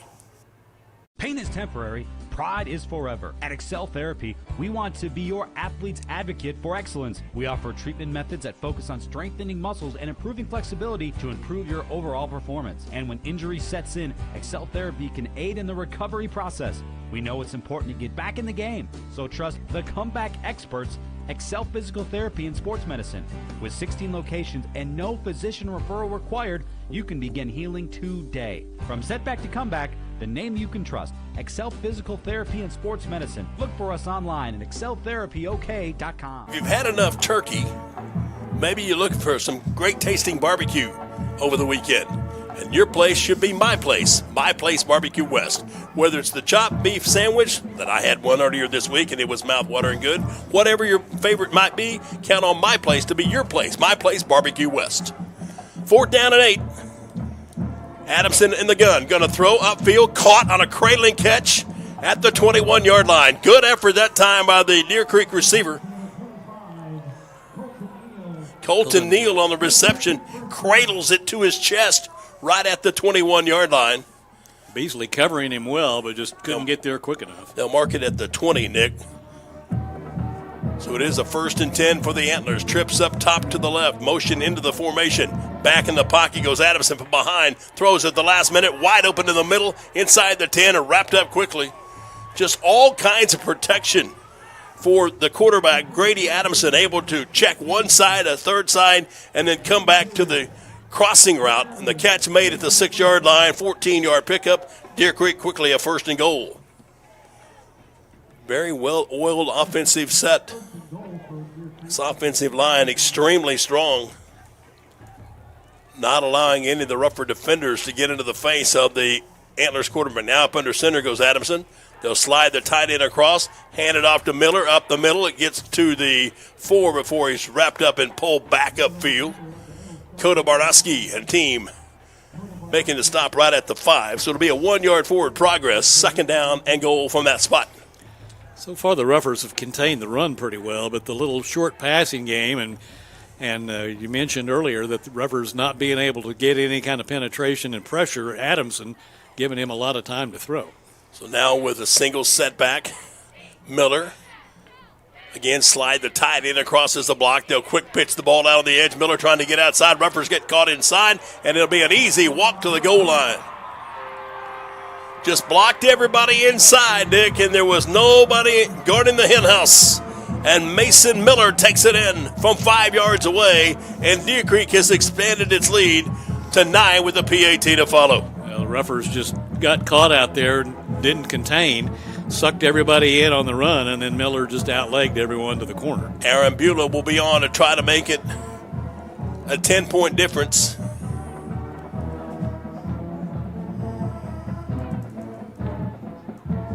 Snap this time is down and looks good. The kick is up between the uprights. Perfect timeout on the field. 9:14 left here in the first half. Muskogee trailing Deer Creek 16-6. Back in 30 seconds on Rougher Football in 2023.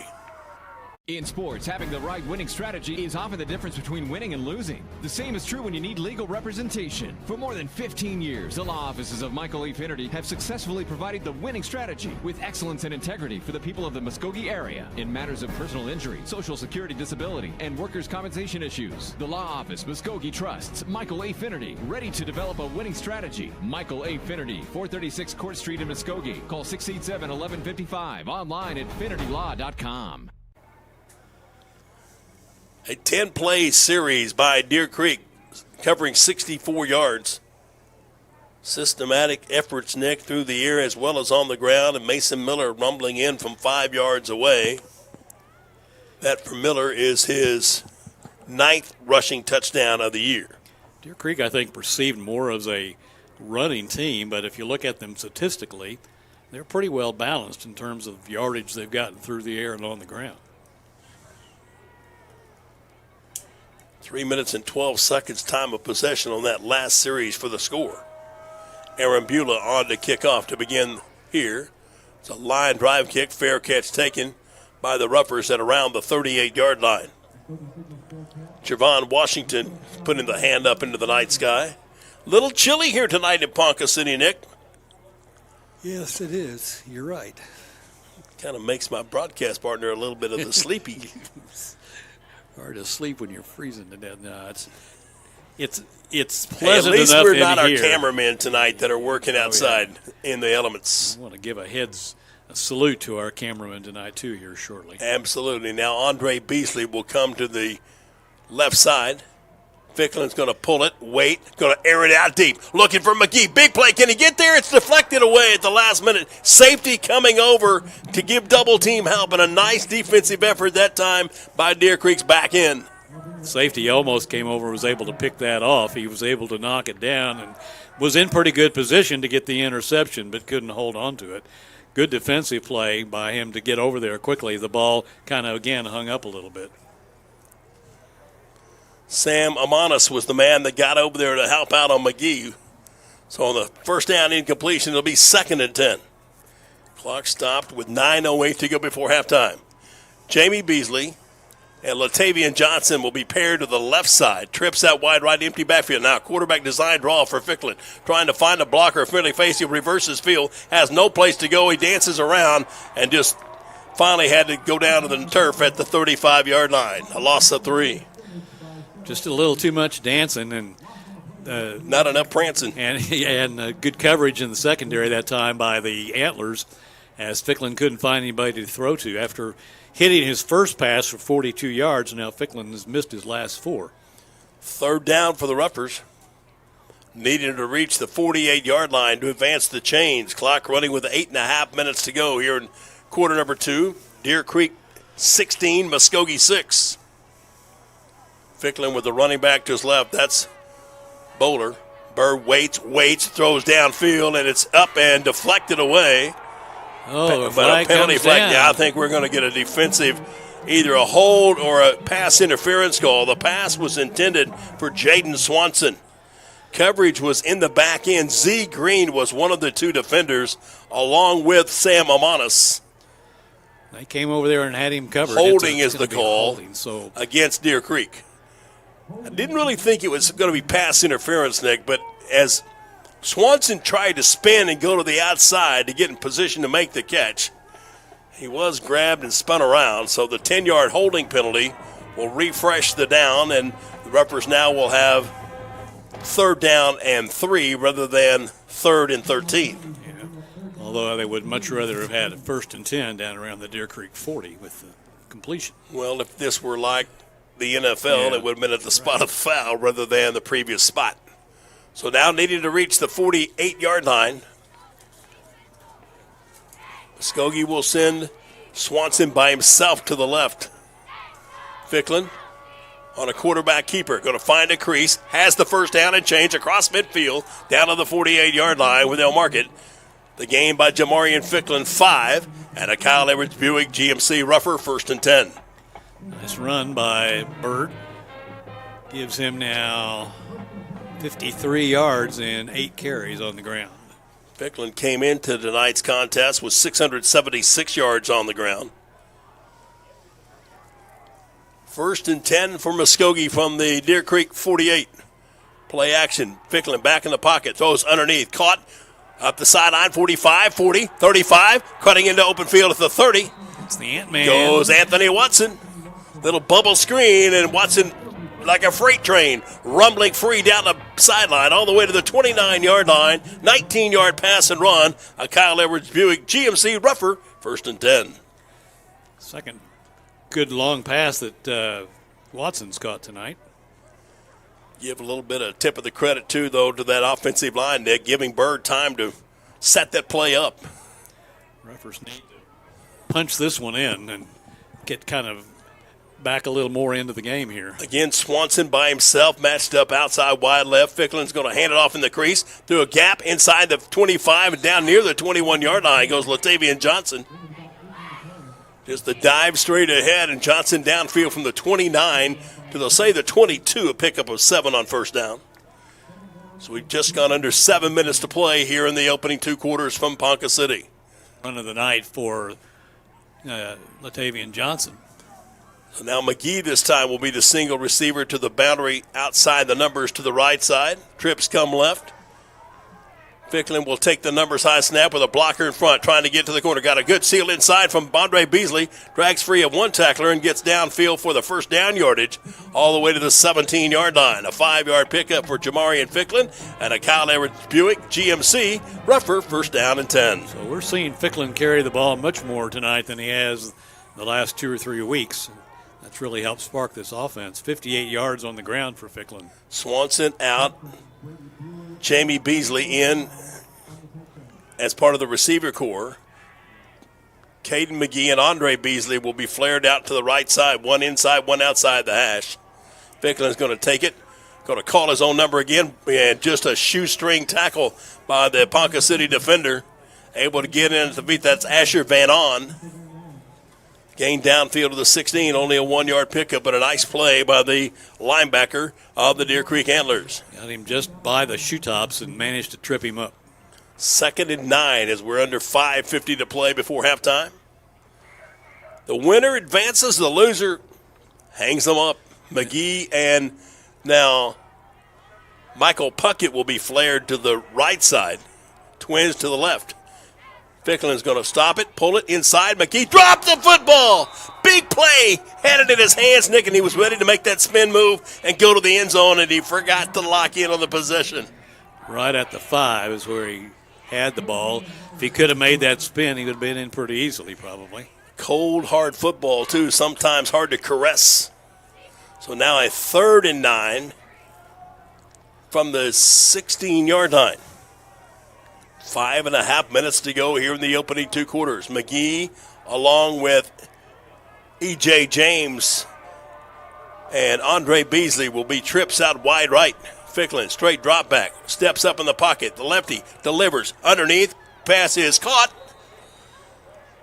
Nice catch by Caden McGee. Got past the first down stick all the way to the 5-yard line. Good enough for the Kyle Edwards Buick GMC. Ruffer, first down and goal to go. Took a hard hit, too, and managed and hang on to the ball.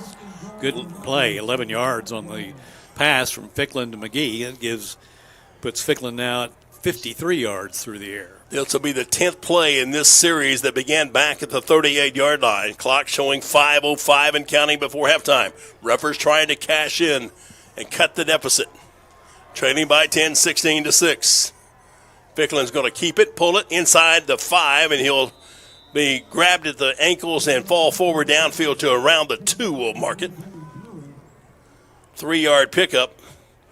2nd and goal to go. Jamarian Ficklin staring to the sideline, waiting on the live call. There's 2 guys over there flashing signals. Chris Reisenhuber knows which one's live, which one's the dummy. McGee and Beasley will be outside wide to the right. Everybody else in tight. Ficklin going to keep it himself. He'll try to wiggle his way between tacklers. He'll get just inside the 2, down to the 1. It's only about maybe a 1-yard gain.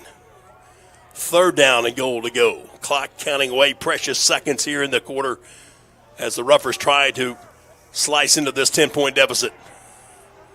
Johnson, the running back. Ficklin will go up under center. He'll take the quick snap, and with a shove from above, as they said in Big Bad John, there's a lineup above, and it's lighting up the scoreboard for 6 points. Jamarian Ficklin on the 1-yard quarterback keeper. Rougher version of the tush push there and help Ficklin get into the end zone. That caps the 62-yard scoring drive. And now it'll be the job of Val Espinosa to come on and try to hammer through a PAT. 31 now of 34 on the year after having that previous attempt blocked.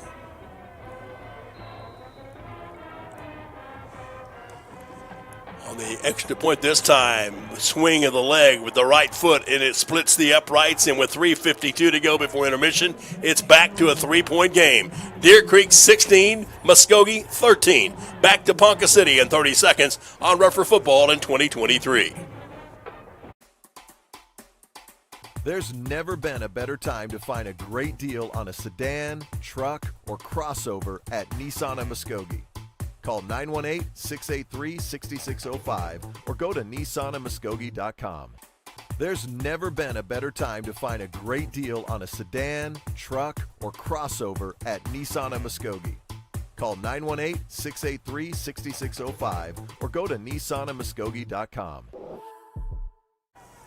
Muskogee Ruffers used 5 minutes and 22 seconds time of possession to go the 62 yards in 12 plays to slice the deficit to a 3-point margin on the 1-yard run by Jamarian Ficklin. It's now 16-13 Deer Creek. In the other semifinal tonight, Stillwater leading Choctaw 14-7 in the other 6A2 semifinal. Nick, I got a feeling both these games going to go the full 15 rounds if you look at it in a heavyweight boxing match. Espinosa will put it on the tee for the ensuing kick. He'll check left and right. He'll swing the right leg, pooch it up high in the air. Antlers come up and take it on a knee at the 29-yard line. 3 minutes, 50 seconds left to go before halftime. If you're in need of trying to sell your current home or maybe looking to acquire some extra real estate, anytime you have land needs, whether it be a home or just some acreage, you want to count on the crew at Century 21 First Choice Realty. Monica Medley, the managing broker, and her team can do the job for you and find you exactly what you're looking for. Check them out on Facebook. Monica Medley in Century 21. First Choice Realty. From the 29-yard line, Adamson now at quarterback. Going to come on a little option, two-hand shove out to Miller. Got a seal block inside, got another block upfield across the 35. Sprints up across the 40-yard line before the tackle is made. Tim Moore and Travion Houston coming up to finish that one off. But from the 39 to the 41, a net of 12 yards on the first down keeper. Miller now with 34 yards on the ground and just 7 carries. Muskogee's going to take its final time out of the first half here. We'll do the same. 3:36 to go before halftime. 16-13, Deer Creek in front of the Ruffers. We're back in 30 seconds on Ruffer Football 2023. Tradition. It's a word that means a lot. Just as the tradition of the Muskogee Ruffers requires commitment of great players and coaches, Lesher Millsap Funeral Home takes pride in providing great value and commitment every day with a tradition of service to the families of the Muskogee area. Just like in football, tradition must be earned on every play, every day, not just in the final score. And that's why you can trust Lesher Millsap Funeral Home to be there for you when it counts the most. Lesher Millsap Funeral Home, proud to be part of the Muskogee tradition of excellence. 3:36 to go before halftime. Deer Creek 16, Muskogee 13. All in all, this is the 72nd appearance by the Ruffers in playoff competition. 34-37 all time, but just 4-10 in state semifinals appearances, having lost their last 6 opportunities. First and 10, Deer Creek from the 41. Adamson's going to pull it. He's going to stand in the pocket, wait, round, trying to get free. Ruffers close the gap, and finally he'll go down. Adamson in the grass with the Ruffers. Javon Washington in on the wraparound effort and slammed the quarterback to the turf. Back upfield at the 38-yard line. A loss of 3. Good coverage in the back end as well. Tayon Brewer back there as well, harassing and helping out on that tackle. 4-3 alignment of the Muskogee Ruffers with those big, strong guys up on the line of scrimmage. Peloton one end, Washington the other. Brewer and Pepiakata inside. They'll snap the ball. Quarterback's going to keep it himself. He's going to be wrapped up and stopped after maybe about a 1-yard pickup. Parker Pellet turning the corner made the first contact on the Antlers quarterback. So a gain of 1 leaves 3rd and 12. Now the Ruffers personnel switch, bringing in a little more quickness. Watson back in. Washington goes out. Adamson, who came into the game with 533 yards on the ground, Ruffers have done a good job containing him tonight. Just 10 yards on 5 carries so far. See what Wade Stanley and his offensive brain trust will dial up. The offensive coordinator, Jake Hayes, hoping to have the right play at the right time. Trips out wide to the left. Single receiver just inside the boundary to the right side. Put Miller in motion, back in the pocket. Pump once, looking to throw, in some trouble. This is Adamson dancing around the backfield, still trying to dance free, trying to find somebody to come back and give help. Now he'll sling a pass upfield. This one is short-hopped off the turf, incomplete. Good backfield presence, good backfield coverage, Nick. And also good pressure up front from the Ruffer defenders. Ruffers don't have enough personnel as the the Antlers here will line up in a kick formation. Good high kick. Just get out of the way of it, Deion Bowler. Let it check up and bounce and be touched by Deer Creek at the 24-yard line.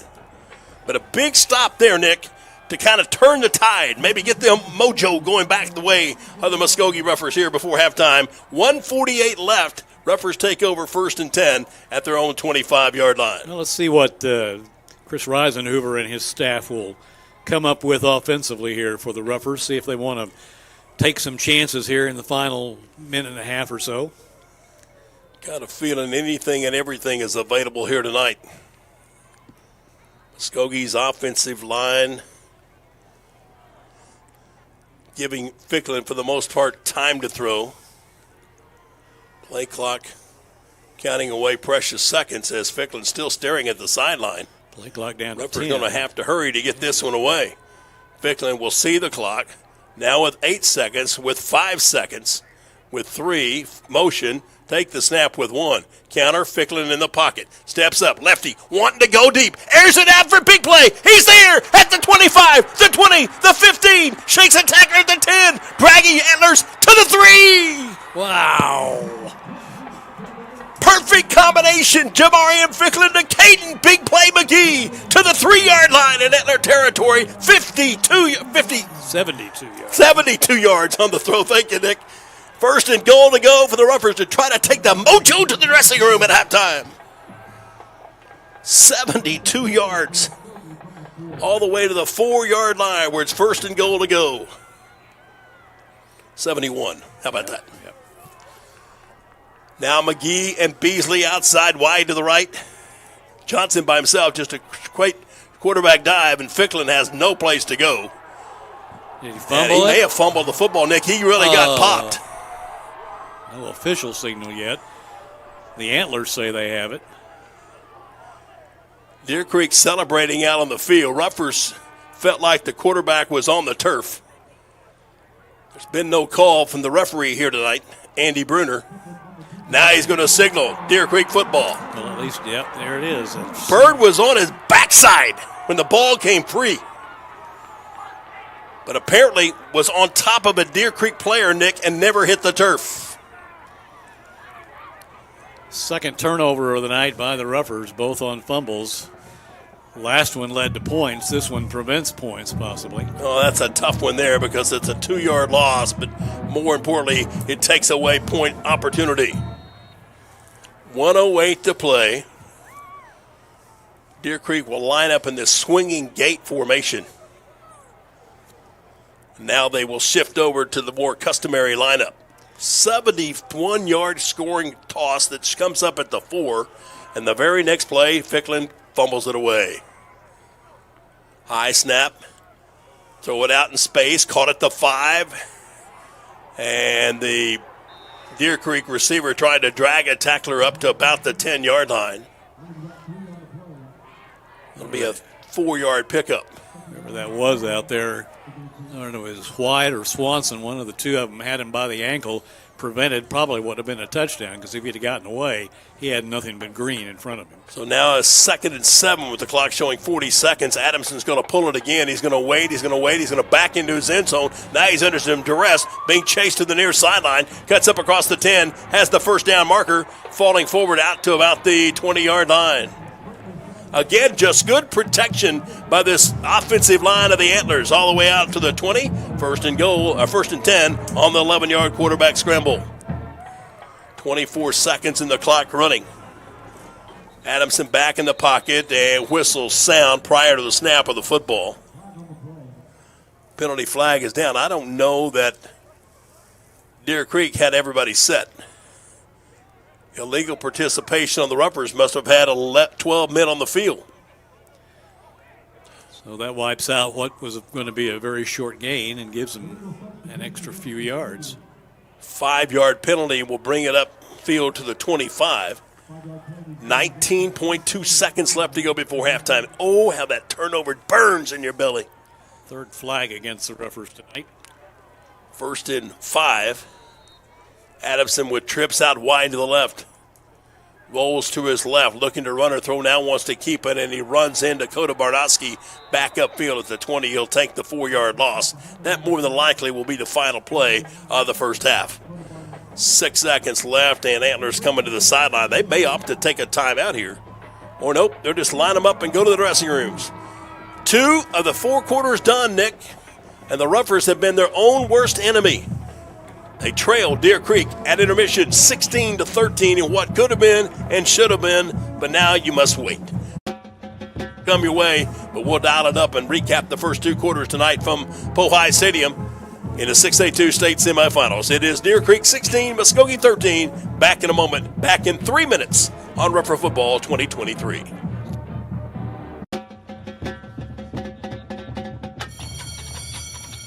The world of education is driven by numbers. So is the one company more schools and universities call on when fire or water damage strikes. 1-800-SERVPRO. The #1 choice in commercial cleanup and restoration. when it matters most. The name to remember? ServPro of Muskogee. 918-913-4490. Online at servpro.com. Proud to be a Muskogee Rougher, Honda of Muskogee. In the heart of Oklahoma, with Honda of Muskogee. Our super friendly staff is here to give you the best value with honest and fair service. Call 918-68-HONDA or go to hondamuskogee.com. In the heart of Oklahoma, with Honda of Muskogee. In times of need, it's comforting to see faces of people you know and trust. Cornerstone Funeral Home in Muskogee cherishes the opportunity to be there for you and your family in life's most challenging times when friends are most important. Cornerstone Funeral Home and Crematory welcomes the opportunity to answer any questions regarding planning and pre-arrangements for you and your loved ones. Experience the difference. Cornerstone Funeral Home, 1830 North York in Muskogee, where you'll find faces you know and reputations you trust. Jay Hodge here with Rick, a man of few words. Wow! That's one of them. And when you see the savings at Jay Hodge Chevrolet Muskogee, tell them, Rick. Wow! New Silverados, 1.9% financing or $5,600 total value when you trade in an eligible vehicle. Don't overpay. Come see Jay. New Silverados, 1.9% financing. Wow! Now at Jay Hodge Chevrolet Muskogee, 144 West Shawnee. There's really only one explanation for businesses who continue to thrive for decades on end, and that's a people-first mentality. Bravado employees live within our existing coverage area just like you. Our kids go to the same schools and play in the same leagues as yours. That's why so much of who we are consists of giving back to our communities, because your community is also our community. We are your family, your neighbors, and your leader in wireless mobility. We are Bravado Wireless, and we believe in the power of connection. Pioneer Abstract, proudly serving residential and commercial customers throughout Muskogee County since 1905, serving banks, mortgage companies, and mortgage brokers with refinancing, purchase, 1031 tax-deferred exchanges, along with full escrow services and more. Pioneer Abstract offers the convenience of centralized services for escrow accounts, title insurance, and title searches. Pioneer Abstract, here yesterday, here today, and here tomorrow at 412 West Broadway in downtown Muskogee, or call Pioneer Abstract at 683-2904. Welcome back to Pohai Stadium in Ponca City, where the Muskogee Roughers have all but gift wrapped the first half, Nick, to the Antlers of Deer Creek. And like a good football team, when handed a big piece of cake, you don't ask for a fork, you just eat it, like I did yesterday on Thanksgiving. I didn't have to ask for the fork. The Roughers, though, have coughed up the football on a couple and a costly penalty that extended a drive for Deer Creek that got them their first score to tie the game at 6-all. This game is, you sit and you think about it, should be maybe 21-10. Could be easily. But the thing is, that we talked earlier in the week, and we talked about it in pregame, is that Deer Creek doesn't make the mistakes, and the Roughers have made them tonight. You mentioned the fumbles. One fumble prevented a turnover. One fumble helped Deer Creek get some points. That costly penalty led to points for Deer Creek. And so that's been really the story of this first half. Kind of like you said, the Roughers have committed the turnovers, and it's kind of deja vu over last year in the Choctaw game where turnovers played a big part. Muskogee took the opening possession and promptly in 8 plays marched 64 yards. Jamarian Ficklin on a big 42-yard throwing connection to Anthony Watson, and then 5 plays later, Bird ran it in from 11 yards out to give Muskogee a 6-0 lead when the extra point was blocked.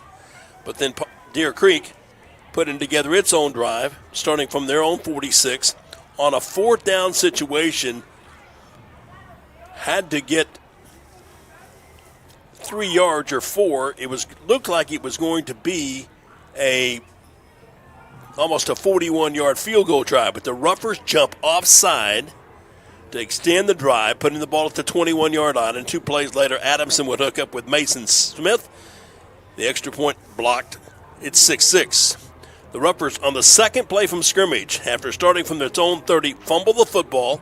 Beret recovering at the Muskogee 40-yard line, where the Antlers would cash in 5 plays later on a 24-yard field goal by Adrian Arambula to make it 9-6.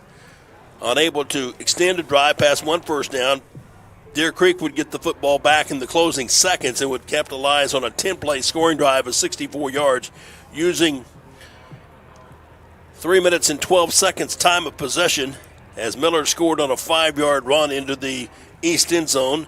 That made the score 16-6 at that point. Ruffers would then take the ensuing kick and race back upfield, 12 plays, 62 yards, and a 1-yard run by Ficklin to make it 16-13. And then after getting a nice defensive stop, take over at their own 25-yard line and go for the big strike. And it was Jamarian Ficklin to Caden McGee for 71 yards. And you thought, good luck is going to smile on the Ruffers in the closing seconds. But then on the very next snap, Muskogee would fumble the football, Deer Creek would recover, and the two teams would go to the halftime dressing room with the score, Deer Creek in front by 3, 16-13. Looking at the stats in the first half, both teams had 8 first downs in that first half.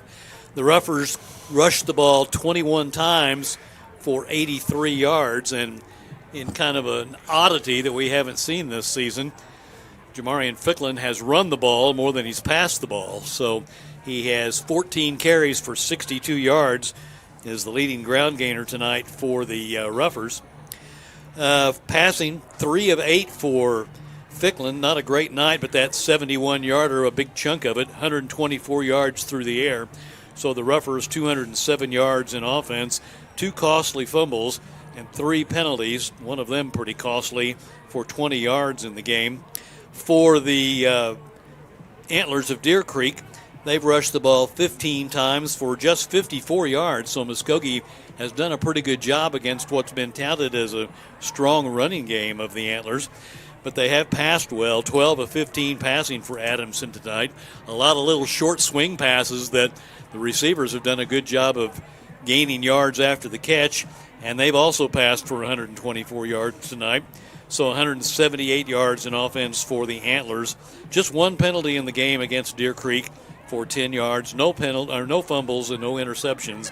No turnovers by Deer Creek. 16-13 is the halftime score. The winner of this game will advance to next Friday afternoon's championship showdown there at Richardson Stadium on the campus of the University of Central Oklahoma in Edmond in a 1 p.m. kickoff. Will it be Muskogee or will it be Deer Creek? Right now the Antlers up 16-13.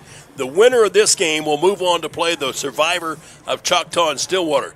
Now in the second half, the defending state champion Pioneers of Stillwater and the last year state runner-up Yellow Jackets of Choctaw deadlocked at 14 apiece. Back with more from Pohai Stadium in Ponca City, side of the 6A2 state semifinals. Ruffers trailing Deer Creek at intermission, 16-13. We're back in 3 minutes on Ruffer Football 2023. Brunt's Barbecue serves up hand-rubbed, slow-cooked goodness. Anytime you're feeding a few hundred, hey, we're just tailgating with friends. Call the experts, Brunt's Barbecue. Ribs, brisket, burnt ends, mouth-watering hot link, and smoked chicken, where everything is made from scratch, from the barbecue sauce to the banana pudding. Give us a try, and you won't be disappointed. Brunt's Barbecue, 918-681-3900. Brunt's Barbecue, slow-cooked goodness in Muskogee. I'm Kyle Edwards for Kyle Edwards Buick GMC in Muskogee and the all-new Kyle Edwards Auto Group in Shakota. With the addition of Chevrolet, Chrysler, Dodge, Jeep, Ram in Shakota and Buick GMC in Muskogee, it now gives our customers a great lineup of new makes and models to choose from. We are very proud to bring you a buying experience you won't find anywhere else. If you haven't visited us yet, come give us a chance. You'll like what you see. Family-owned, customer-friendly, Kyle Edwards Buick GMC in Muskogee and Kyle Edwards Auto Group in Shakota. Pain is temporary, pride is forever. At Excel Therapy, we want to be your athlete's advocate for excellence. We offer treatment methods that focus on strengthening muscles and improving flexibility to improve your overall performance. And when injury sets in, Excel Therapy can aid in the recovery process. We know it's important to get back in the game, so trust the comeback experts, Excel Physical Therapy and Sports Medicine. With 16 locations and no physician referral required, you can begin healing today. From setback to comeback, the name you can trust. Excel Physical Therapy and Sports Medicine. Look for us online at exceltherapyok.com. In sports, having the right winning strategy is often the difference between winning and losing. The same is true when you need legal representation. For more than 15 years, the law offices of Michael E. Finnerty have successfully provided the winning strategy with excellence and integrity for the people of the Muskogee area in matters of personal injury, social security disability, and workers' compensation issues. The law office, Muskogee trusts Michael A. Finnerty, ready to develop a winning strategy. Michael A. Finnerty, 436 Court Street in Muskogee. Call 687-1155. Online at finnertylaw.com. There's never been a better time to find a great deal on a sedan, truck, or crossover at Nissan of Muskogee. Call 918-683-6605 or go to nissanofmuskogee.com. There's never been a better time to find a great deal on a sedan, truck, or crossover at Nissan of Muskogee. Call 918-683-6605 or go to nissanofmuskogee.com. Tradition. It's a word that means a lot. Just as the tradition of the Muskogee Roughers requires commitment of great players and coaches, Lesher Millsap Funeral Home takes pride in providing great value and commitment every day with a tradition of service to the families of the Muskogee area. Just like in football, tradition must be earned on every play, every day, not just in the final score. And that's why you can trust Lesher Millsap Funeral Home to be there for you when it counts the most. Lesher Millsap Funeral Home, proud to be part of the Muskogee tradition of excellence.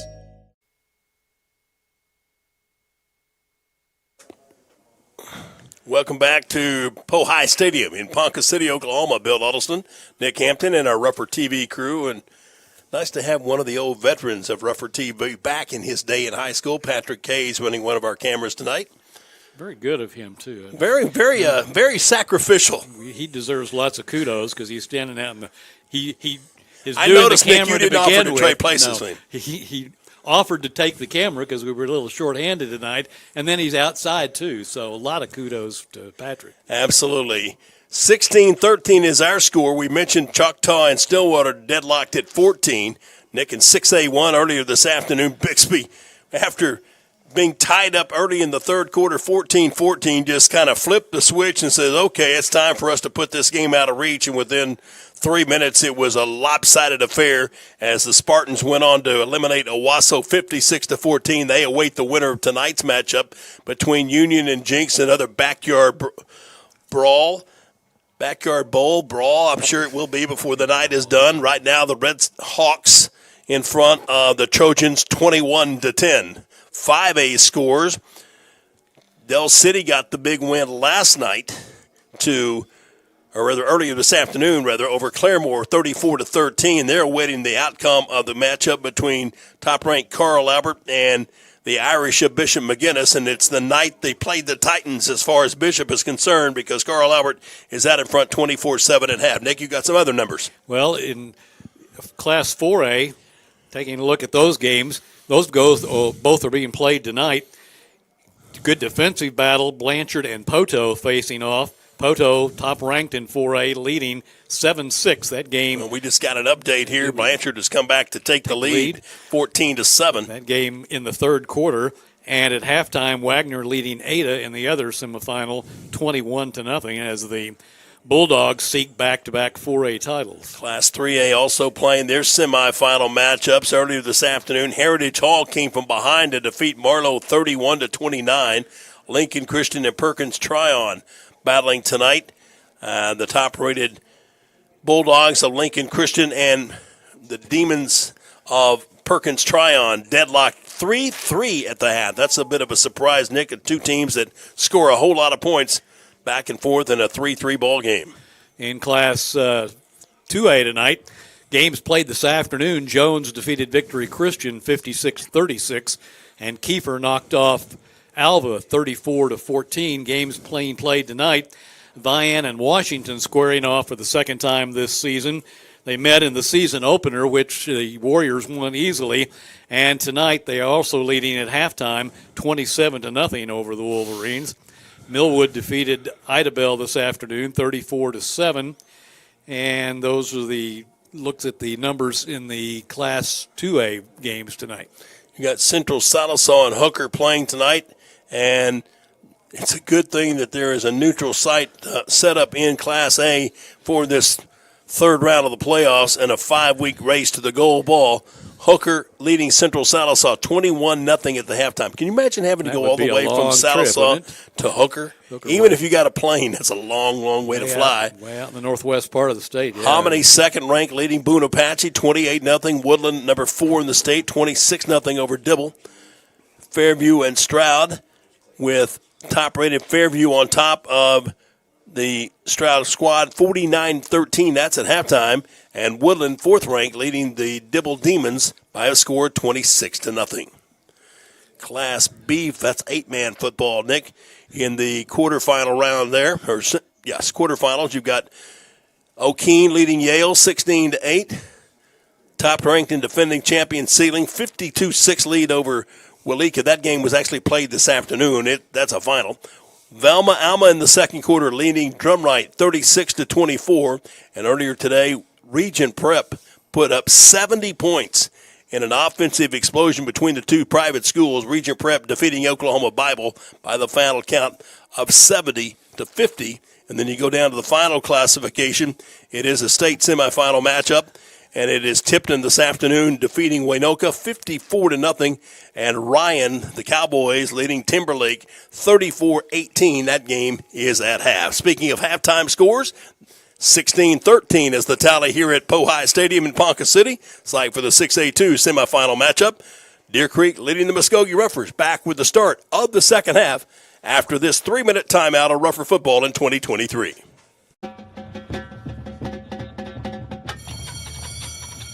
The world of education is driven by numbers. So is the one company more schools and universities call on when fire or water damage strikes. 1-800-SERVPRO. The #1 choice in commercial cleanup and restoration. When it matters most. The name to remember? ServPro of Muskogee. 918-913-4490. Online at servpro.com. Proud to be a Muskogee Ruffer, Honda of Muskogee. In the heart of Oklahoma, with Honda of Muskogee. Our super friendly staff is here to give you the best value with honest and fair service. Call 918-68-HONDA or go to hondamuskogee.com.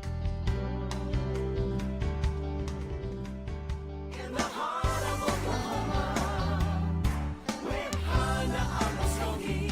In times of need, it's comforting to see faces of people you know and trust. Cornerstone Funeral Home in Muskogee cherishes the opportunity to be there for you and your family in life's most challenging times when friends are most important. Cornerstone Funeral Home and Crematory welcomes the opportunity to answer any questions regarding planning and pre-arrangements for you and your loved ones. Experience the difference. Cornerstone Funeral Home, 1830 North York in Muskogee, where you'll find faces you know and reputations you trust.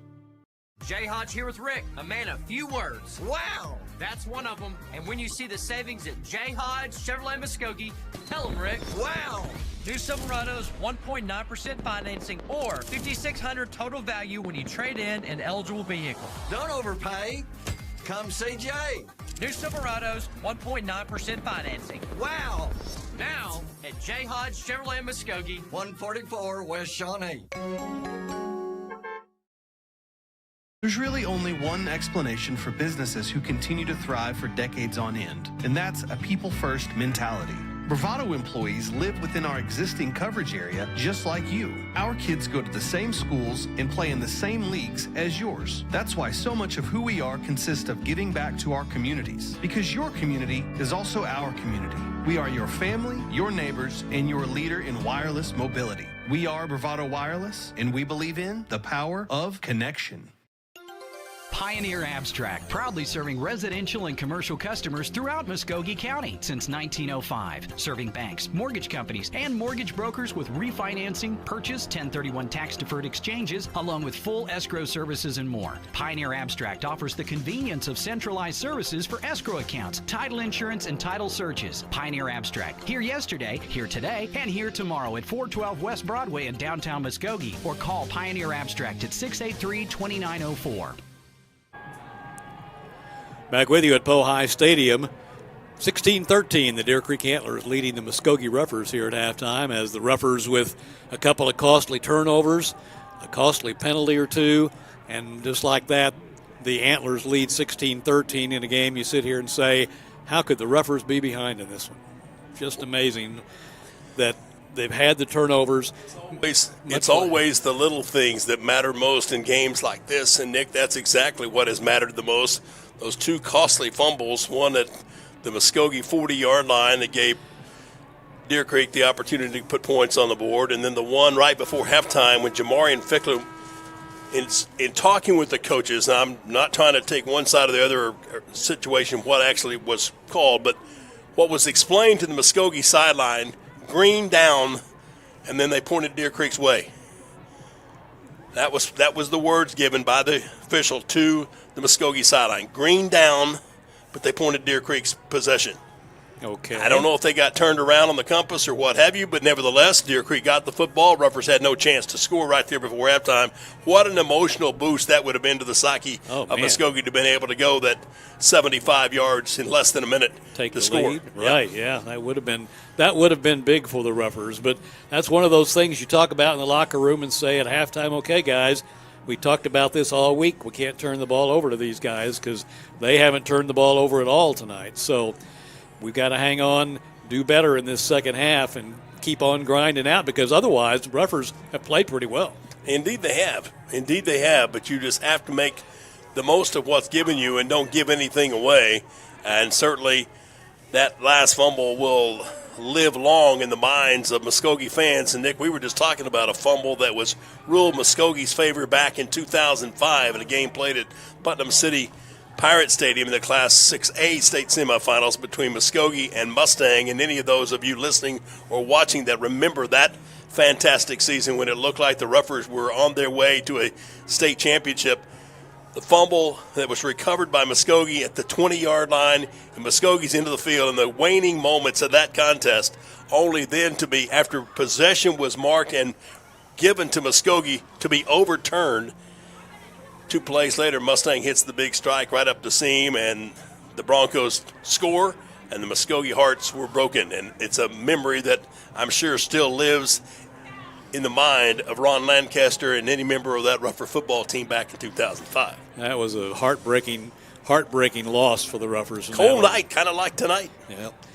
And the Roughers have not, well, you can't say they haven't adapted to the cold well, but you kind of wonder whether the cold weather had anything to do with turnovers by the Roughers.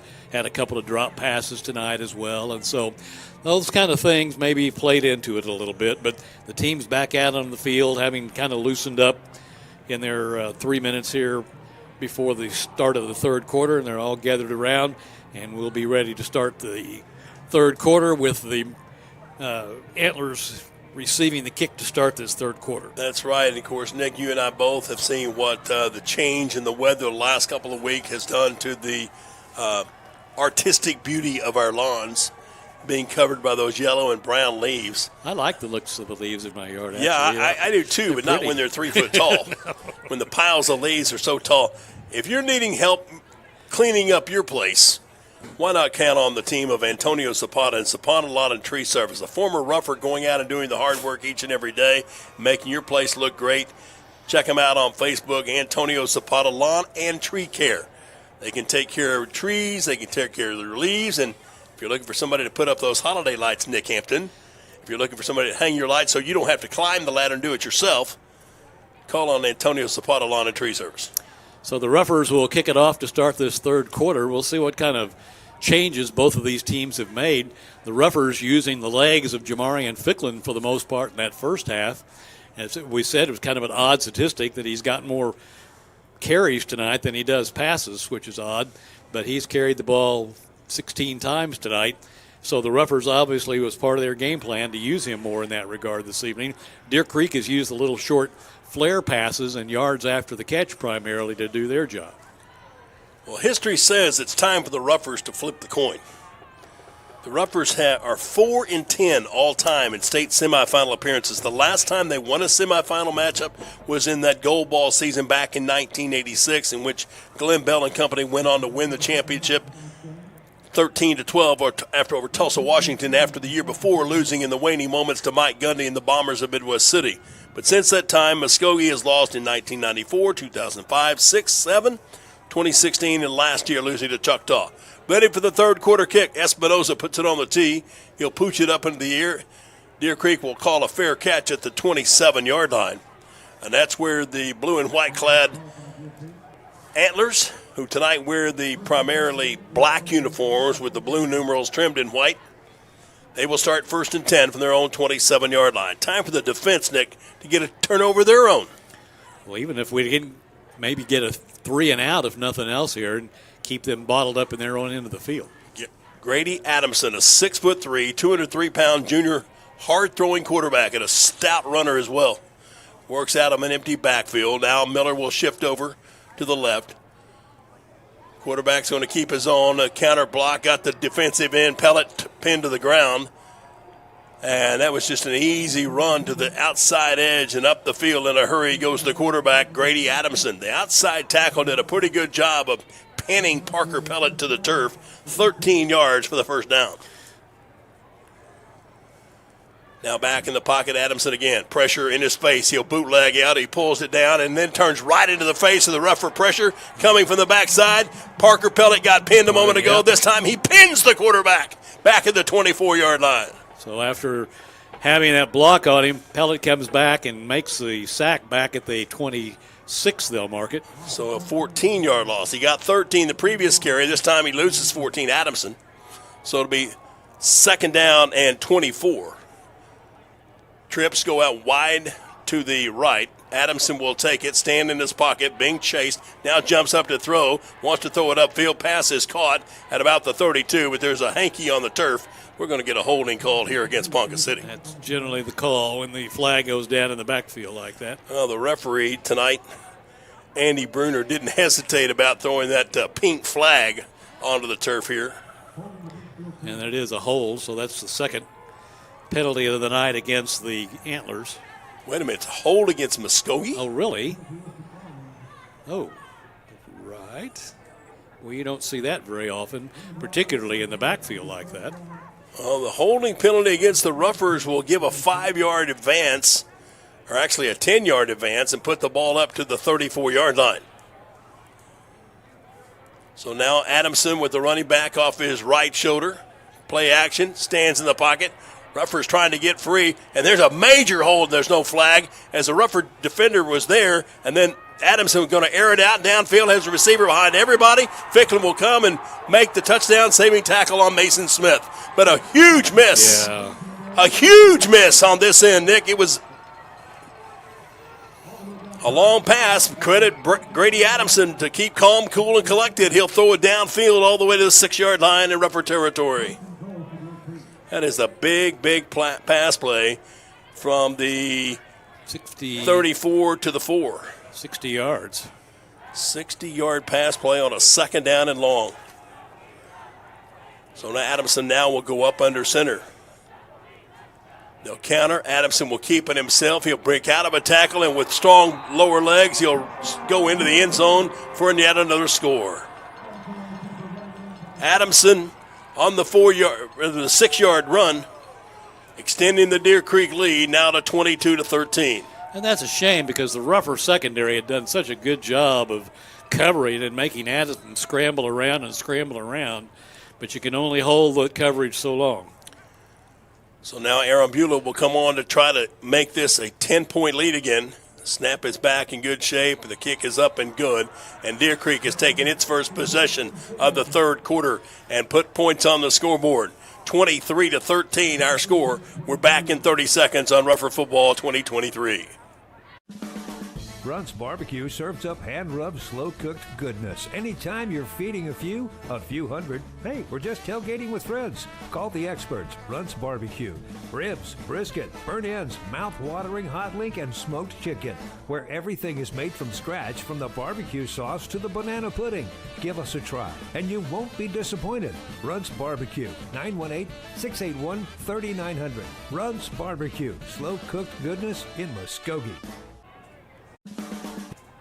Grady Adamson doing some masterful maneuvering away from the rougher defenders, then able to find Mason Smith behind everybody on a 60-yard scoring, 60-yard completion to set up the score. And Adamson on the very next play will run it in for the score, and it's now 23-13 in favor of the Antlers of Deer Creek. 73-yard drive altogether for the Antlers in just 4 plays. So now Muskogee's going to have to do something of its own and not get frustrated here, Dick.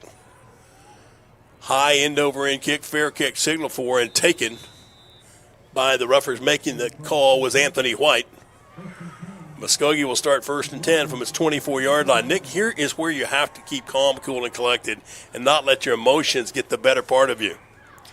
Roughers, too, are now starting back as Deer Creek opting to kick that ball a little bit farther than they have been, about 10 yards further back down the field. So the Roughers, who have been starting up around the 30 to 35 or 6-yard line, now have to start at the 24. 10:26 to play here in quarter number 3. Deer Creek on the first series, putting points on the board.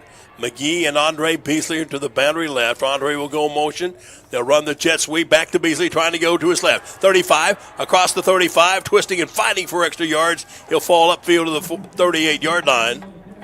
14 yards on the jet sweep to Andre Beasley. And another Kyle Edwards Buick GMC rougher, 1st and 10.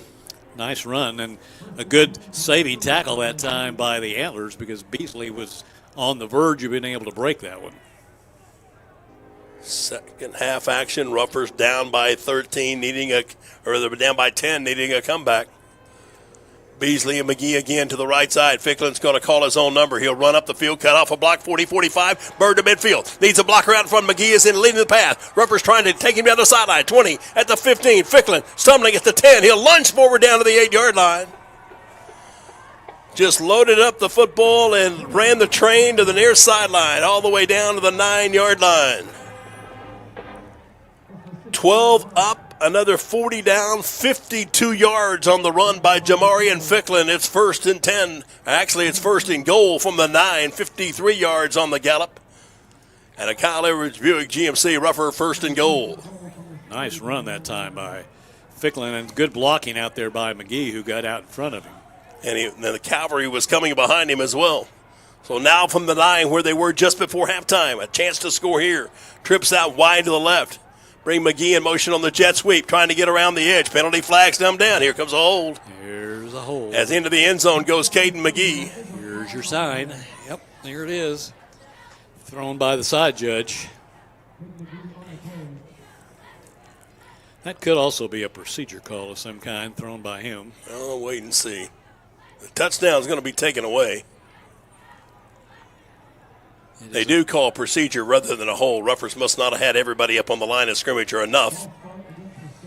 So the 5-yard walk-off will take 6 points off the scoreboard and move the ball back out to the 14. It'll still be 1st down, but goal to go from the 14-yard line. But another event that kind of takes a little wind out of the sails for the Roughers. Bill Huddleston, Nick Hampton, and our Rougher TV crew here tonight. Roughers down 23-13 to the Antlers of Deer Creek in a back-and-forth game. Andre Beasley and brother Jamie will go wide to the left side. McGee with Watson in the slot to the right. Ficklin out of the gun. Going to again call his own number. Stumbles at the 15-yard line. Breaks free of the first contact. He'll pick up the 5 yards lost on the preceding penalty and get back to the 9. So it'll be 2nd down and goal to go from the 9-yard line. Actually just downfield from the 10 as they pick the ball back up and move it closer to the 10-yard line, but we'll call it the 9, leave it there.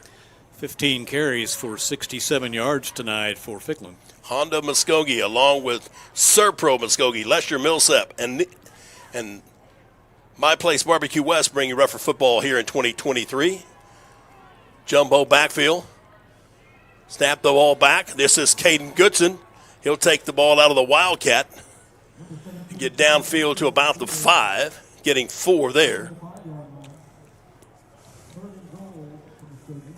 Goodson, a very up-and-coming talent, just a sophomore, showed his toughness as a junior varsity quarterback. He got 4 yards there. It'll be now 3rd and goal to go from the 5.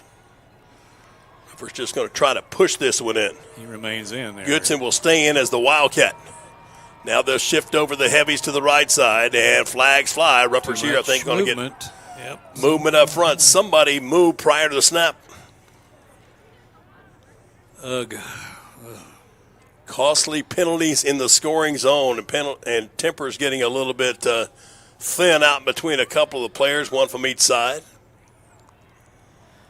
So that'll be a 5-yard walk-off. Procedure penalty again will back it up 5. 6th penalty against the Ruffers for 40 yards. But where have these penalties occurred, Nick? In the scoring zone. Scoring zone, yep. 3rd and goal to go now, back from the 10. Jamarian Ficklin jogging in from the Ruffers sideline with the play call here. See what kind of wizardry Chris Reisenhoover can dial up this time. Watson by himself to the boundary, out to the right, trips to the left. Johnson, the single running back. Bird will take the snap, stand in the pocket, steps up under pressure. Now will scramble at the 10, cuts inside at the 5, dives for the end zone. Did he get there? No, he's going to be about a half yard short. Tried to stretch it out, but Nick, you don't want to be extending too far forward because contacting the ball pops free. So he gets to the goal line where it's inside the 1. So the Ruffers will bring in the jumbo package and go for it here. This ought to be just the tush push. Is that what you called it? Yep, pretty much it. Johnson will be the quarterback. I don't know how much Latavian Johnson can push, but Bird will go up under center. They'll shove it forward, and like a road grader, that offensive line will pound straight ahead and drive the defenders back, and Ficklin will score from 1 yard out to give the Ruffers 6 more. Well, that's a big momentum builder there for the Ruffers after Deer Creek had gone back up by 10. Now the Ruffers cut it back down again. A nice 76-yard drive by Muskogee there. Not too long a time either, Nick. Just barely over 3 minutes, 3:08 in that time of possession. Now trying the all-important Espinosa PAT. The kick is up, and it is good. There is a timeout on the field. Ruffer kicker just got annihilated on the follow-through, but the play will stand. 23-20, a one-possession game, just the way you would want it in a state championship ticket opportunity. Deer Creek 23, Muskogee 20. We're back in 30 seconds. This is Ruffer Football in 2023. I'm Kyle Edwards for Kyle Edwards Buick GMC in Muskogee and the all-new Kyle Edwards Auto Group in Shakota. With the addition of Chevrolet, Chrysler, Dodge, Jeep, Ram in Shakota, and Buick GMC in Muskogee, it now gives our customers a great lineup of new makes and models to choose from. We are very proud to bring you a buying experience you won't find anywhere else. If you haven't visited us yet, come give us a chance. You'll like what you see. Family-owned, customer-friendly, Kyle Edwards Buick GMC in Muskogee and Kyle Edwards Auto Group in Shakota. 7:18 to go in the third quarter. Each team has had one possession. Each team has scored. Nick, what we've seen here tonight is what coaches on the Muskogee staff have known all season long. Jamarian Ficklin is a talented runner. He's got such good size and kind of almost misleading speed once he gets to the line of scrimmage. So now Val Espinosa will put it on the tee. And with a swing of the right leg, he'll chop it up high. The return back will come up to the 33. This is Brewer trying to get to the edge, and he'll be stood up and tackled out of bounds by Koda Barnoski at the 41-yard line. So that's where Deer Creek will take it for the second time here in the second half. One possession game, 23-20 in the 6A2 state semifinals. As the Ruffers trying to buy their way, punch their ticket into the championship game next week. Choctaw now leading Stillwater 20-14. That's in the just before halftime. Adamson going to hand it off to Miller, powering straight ahead and just with lower leg strength, just churning and burning straight ahead out across the 45 up near the 47. A 6-yard run by Mason Miller. Gives him 40 yards on the night and 8 carries. Not big chunks of yardage, but just enough to keep the Ruffer defense honest. So now with Mason Smith, the single receiver to the boundary left, Brewer will come in motion. They'll run their own. No, the quarterback's going to keep it. He'll spin free. Parrish had him, and they couldn't grab him to the turf. But then the cavalry came in a hurry to make the stop on the quarterback.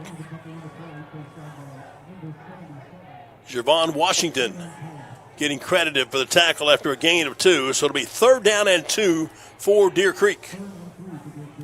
Have to go to the 49 in rougher territory. The ball actually 3rd and 3.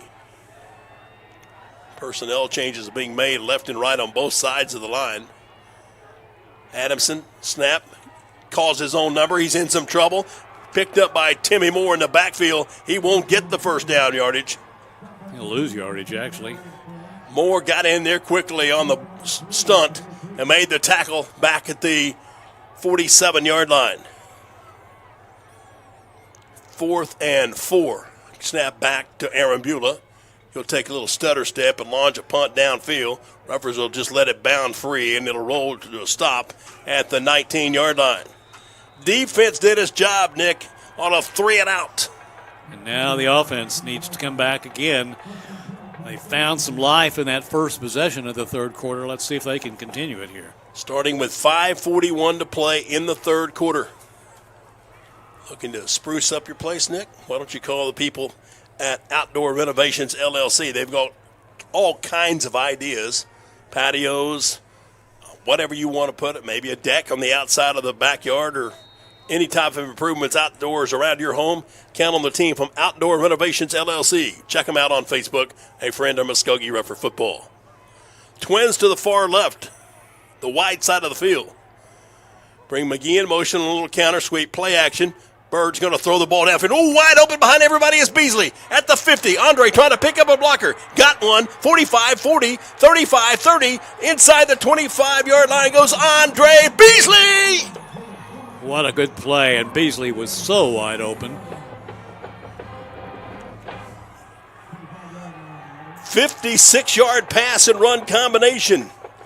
Jamarian Ficklin to Andre Beasley. Actually, I think that might have been Swanson. Was it Swanson? I think it was Swanson. Well, whichever. We'll recorrect it myself. Yeah. And my apologies to Jaden Swanson. But a nice catch and run. And a 56-yard Kyle Edwards Buick GMC Rougher first down at the Deer Creek 25. And now, prior to the snap of the football, a little stutter step move. Rougher's going to get called for another illegal procedure. That'll be a 5-yard penalty on Muskogee, moving it back to the 30. 4:59 to play here in quarter number 3. Muskogee, after leading 6-0, trying to get back on the top side of the scoreboard. Third quarter action. Ruffers moving from our left to right. In the white jerseys with the green pants. Deer Creek in all black, trimmed in blue. Ruffers have to go to the first down to move the chains. Ficklin will bring motion. They'll run the counter sweep. Coming to Beasley, got a block on the edge. Breaks one tackle at the 25, and the knee will go to the turf at the 24. So he'll get 6 yards on the first down carry. It'll be second down and now 9. Good block out there by McGee to kind of lead the way and open the hole a little bit for Beasley. A lot of people don't realize how much detail and how much intricacy goes into learning how to block as a wide receiver. A lot of people think they just run routes and catch footballs. Not in this offense. Second and 9, trips out wide to the left. Bring McGee in front of Bird. They'll hand it off to McGee, trying to get to the corner. Got a block, cuts inside the 20, and Bird exchange with McGee will get downfield to about the 18-yard line. And let's see, do we have... There's we another have a penalty flag down right at the point of the tackle.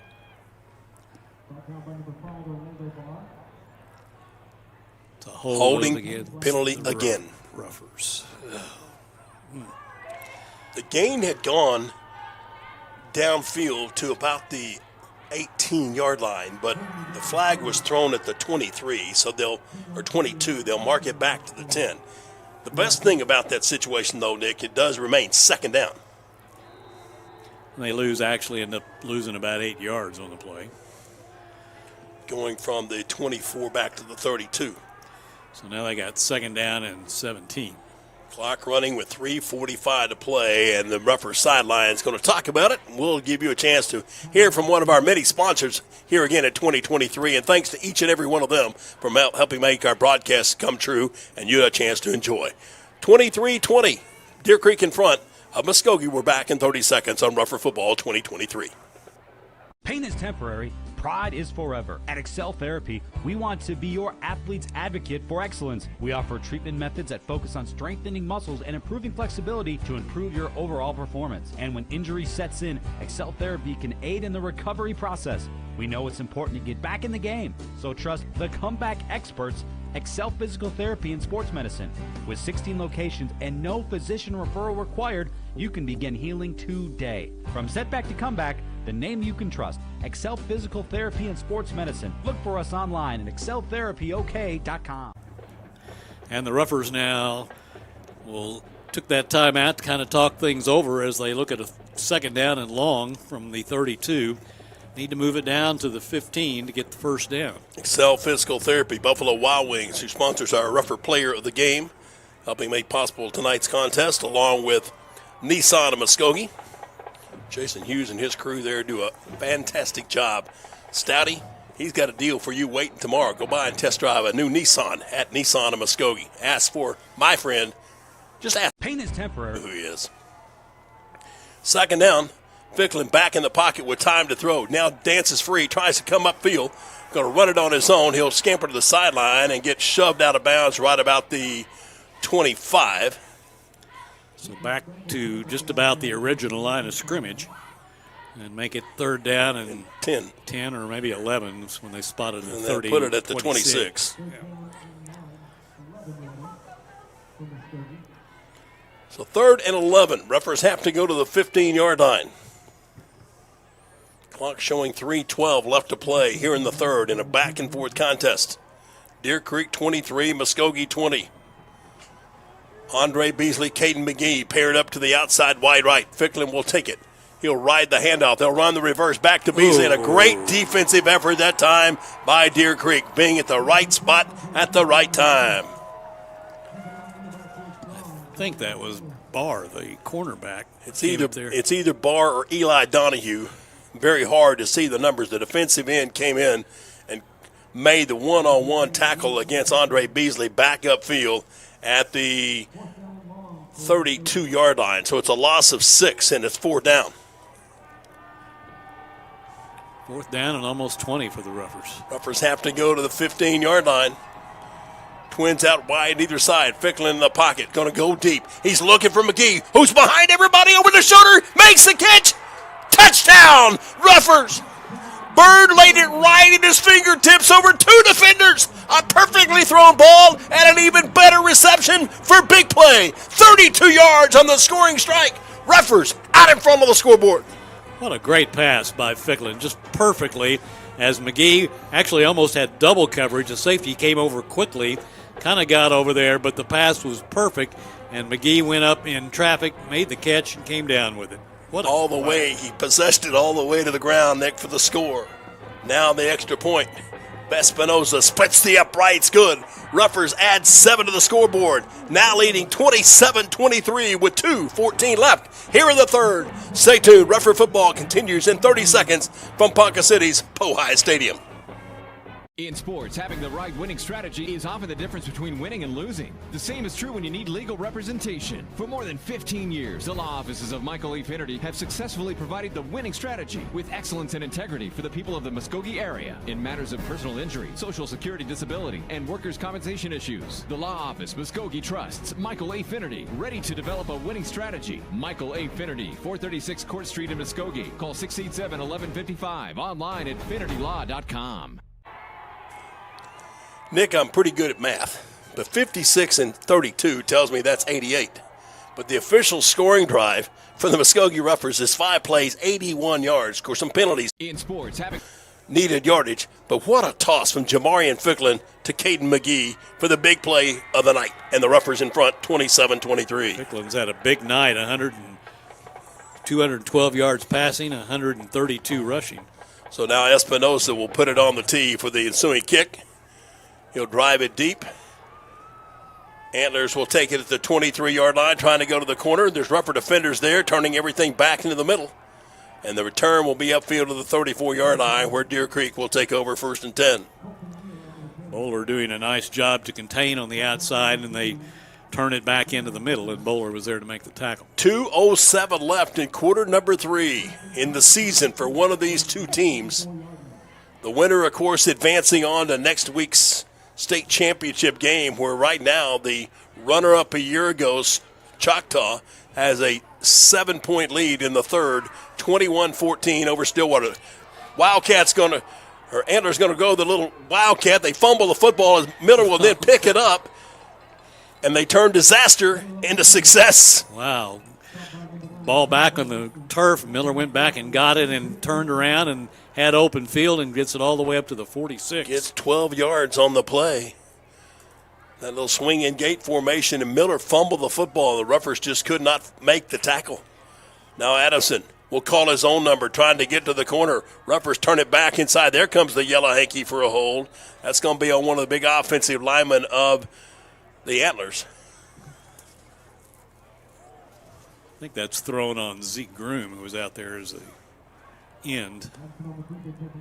Holding is the call on Deer Creek from the previous spot, which was the 46, a 10-yard walk-off. Clock shows 1:45 left in the third quarter, 27-23. Muskogee on top of Deer Creek. Nick, I didn't say this in our earlier broadcast, but I felt like the Roughers would have to score 35 to win. Adamson out on the gun, and whistle sound. I think here we got procedure against Deer Creek.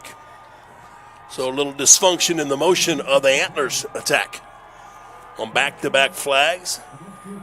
Third penalty against the Antlers, 25 yards. Good to see the Rougher Regiment over across the way, Nick, creating a little bit of atmosphere here tonight at Pohai Stadium. Cheerleaders, dance team, and a solid contingent of Rougher fans making the 2.5-hour drive. Now out of the shotgun, Adamson with Miller to his right. Stands tall in the pocket. Looks, dances, trying to get to the outside edge.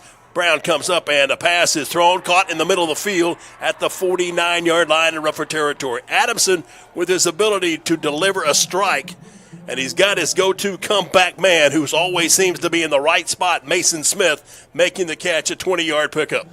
Nice play, but again, credit the Rougher secondary for good coverage. They covered, and Adamson scrambled and finally find someone open. And now we've got a stoppage of play here. Roughers may get penalized on the tackle. Oh, man. Yep, there's a walk-off from the 49.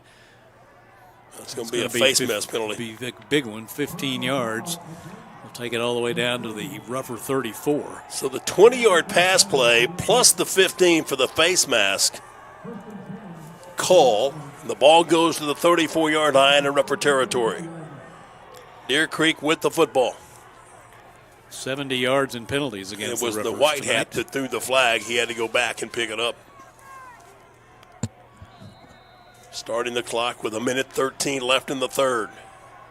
Adamson on a hard count. Pulls it down, throws out in space, has his receiver out there, but a good open field stop. Making the play on the reception to Mason Smith is Anthony White. Here's a young man, Nick, that at the start of the season could be deemed a rookie, but he's grown up in a hurry.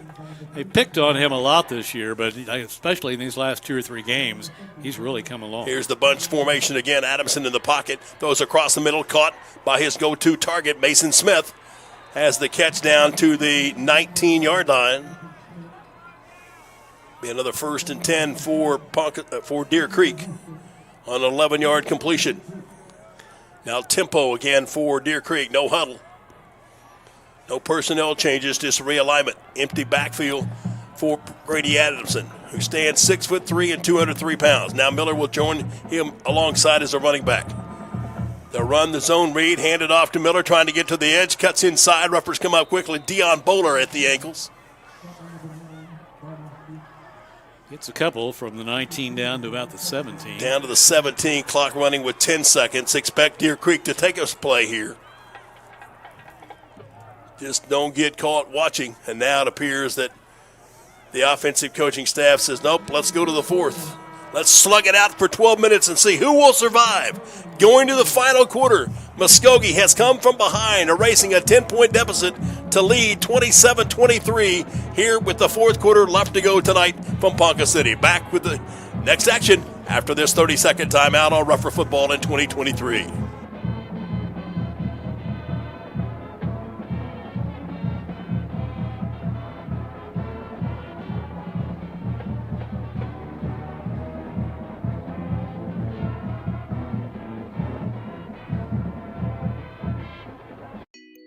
Tradition. It's a word that means a lot. Just as the tradition of the Muskogee Roughers requires commitment of great players and coaches, Lesher Millsap Funeral Home takes pride in providing great value and commitment every day with a tradition of service to the families of the Muskogee area. Just like in football, tradition must be earned on every play, every day, not just in the final score. And that's why you can trust Lesher Millsap Funeral Home to be there for you when it counts the most. Lesher Millsap Funeral Home, proud to be part of the Muskogee tradition of excellence. It comes down for Ponca City's host site of the 6A2 semifinal between Muskogee and Deer Creek to 12 minutes of football. 27-23 Muskogee. Deer Creek with the football in the red zone at the 17-yard line in Rougher territory on what will be 2nd down and 8.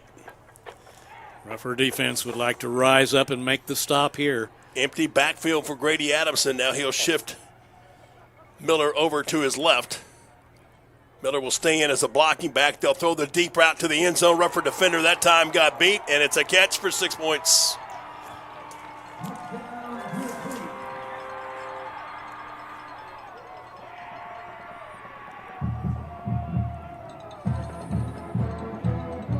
That is Brewer on the receiving end. Couldn't see who it was there. 17-yard pass play, and he ran right past the Rougher defender into the end zone, beating Anthony White to make it a 29-27 contest. High snap, ball's down, kick is on the way. It's blocked! Blocked it again, Nick. For the second time tonight, Ruffers come off the edge with the special teams. Big play, 29-27. Deer Creek in front, 11:53 to play. Tonight from Ponca City, back in 30 seconds on Rougher Football 2023.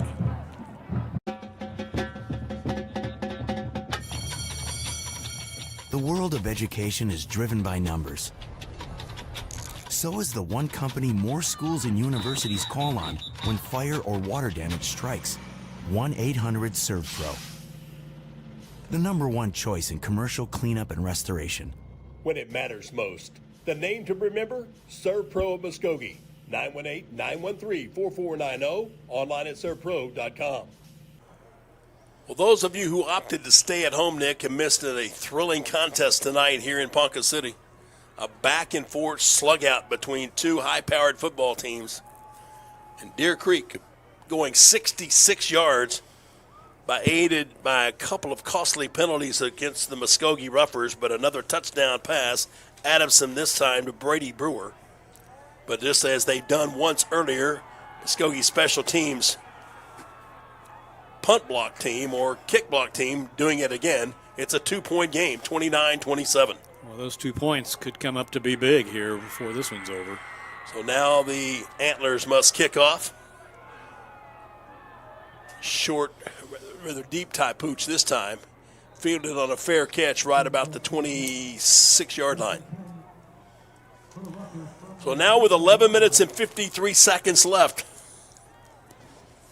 Muskogee will have one of its biggest offensive opportunities of the night, Nick, starting from its own 26-yard line with 11:53 left in the 2023 campaign for one of these two teams.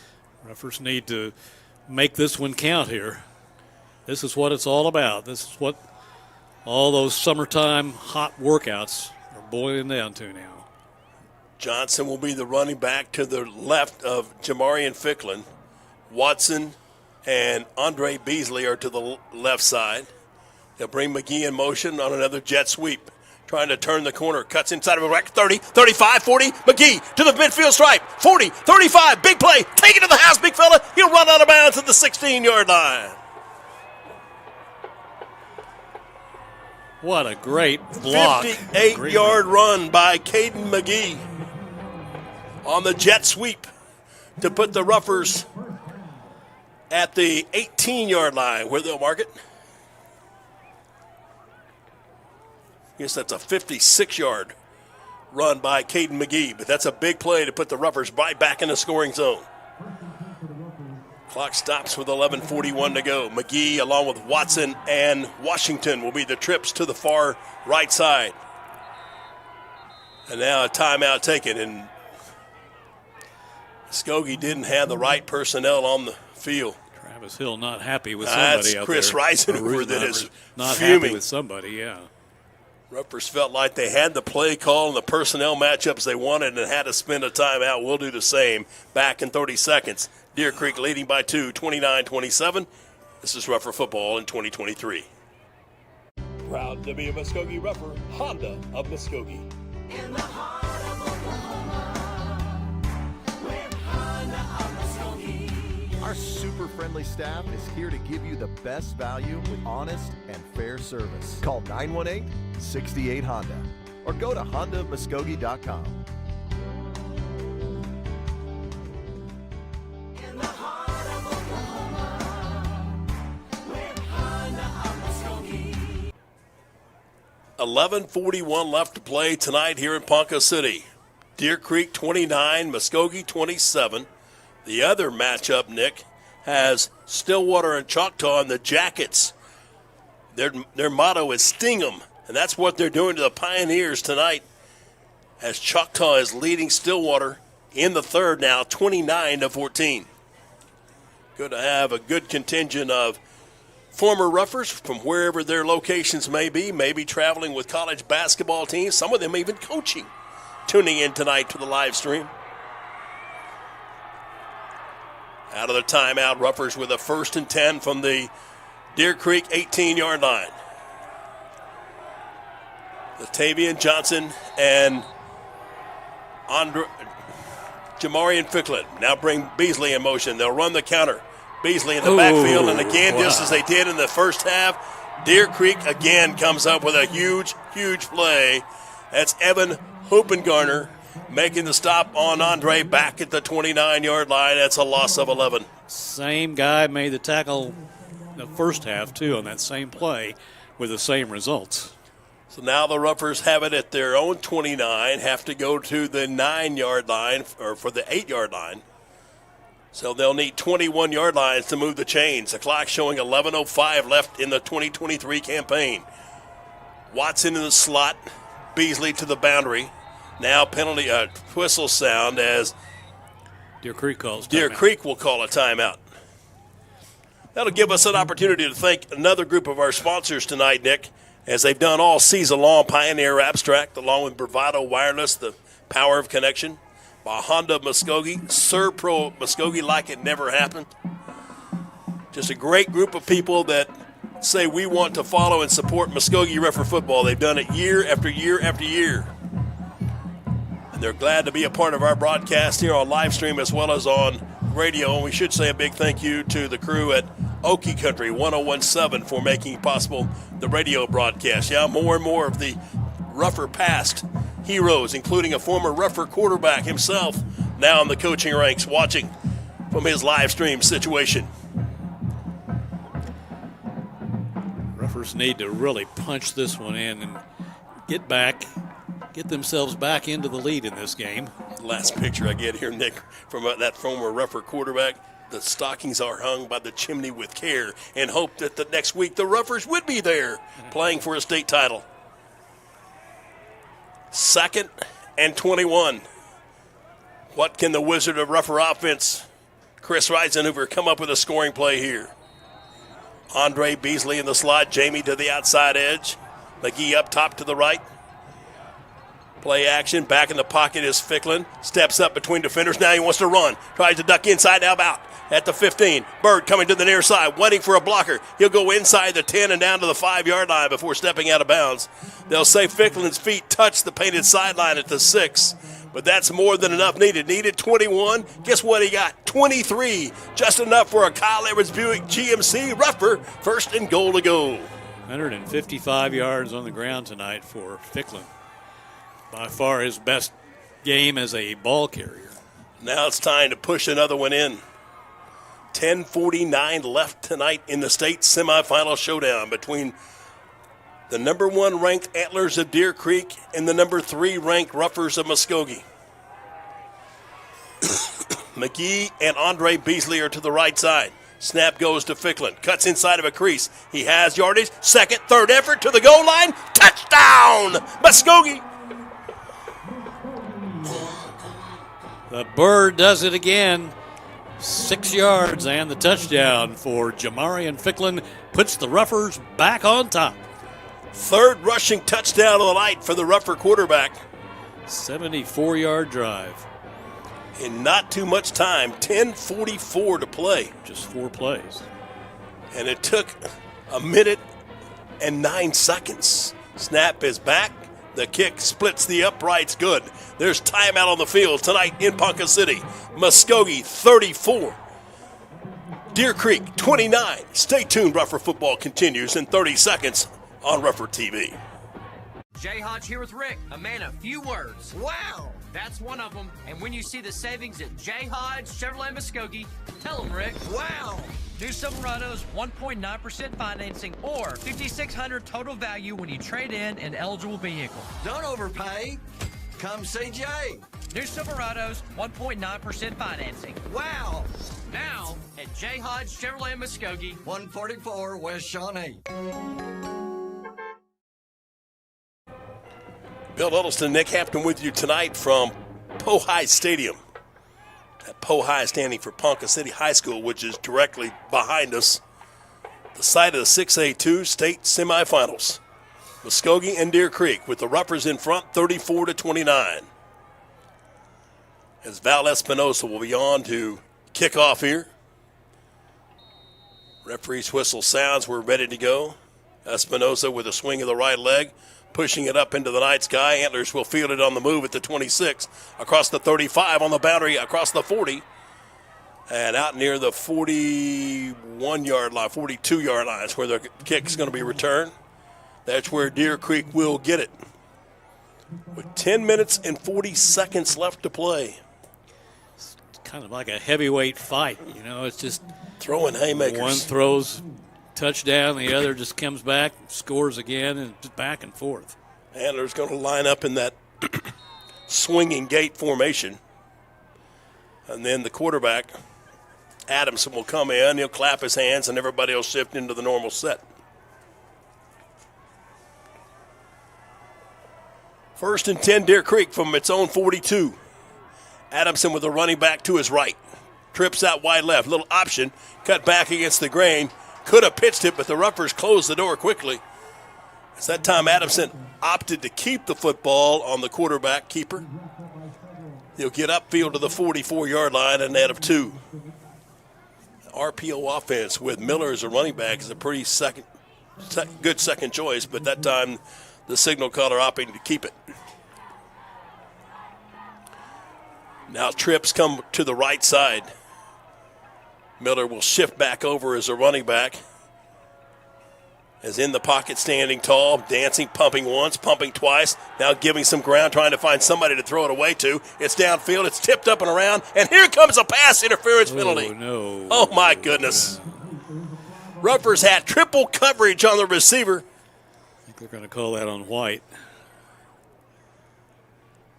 Or is that Bowler? I think it's Bowler that's going to get called. Dion here. Bowler was in that mix along with Andre Beasley and company.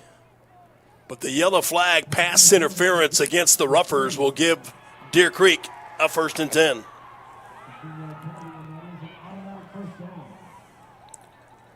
.9:56 to play, and this one is getting more and more intense as the ball will be placed at the 41-yard line in Ruffer territory. I got 17 yards off that pass interference penalty. I was counting that also, yeah. So now with the ball 1st and 10, Adamson in his pocket, stands up tall, throws underneath on the comeback catch at the 40. A blocker in front at the 35, breaks free of a second man and takes it inside the 30 down to the 26-yard line. Again, it is the main guy, Mason Smith, a 6'3", 191-pound junior First and 10 for Deer Creek at the Rougher 26. Snap is back, handed off to Miller, but flags fly prior to the snap of the football. That's going to be a procedural walk-off against Deer Creek. Adamson with 231 yards passing tonight.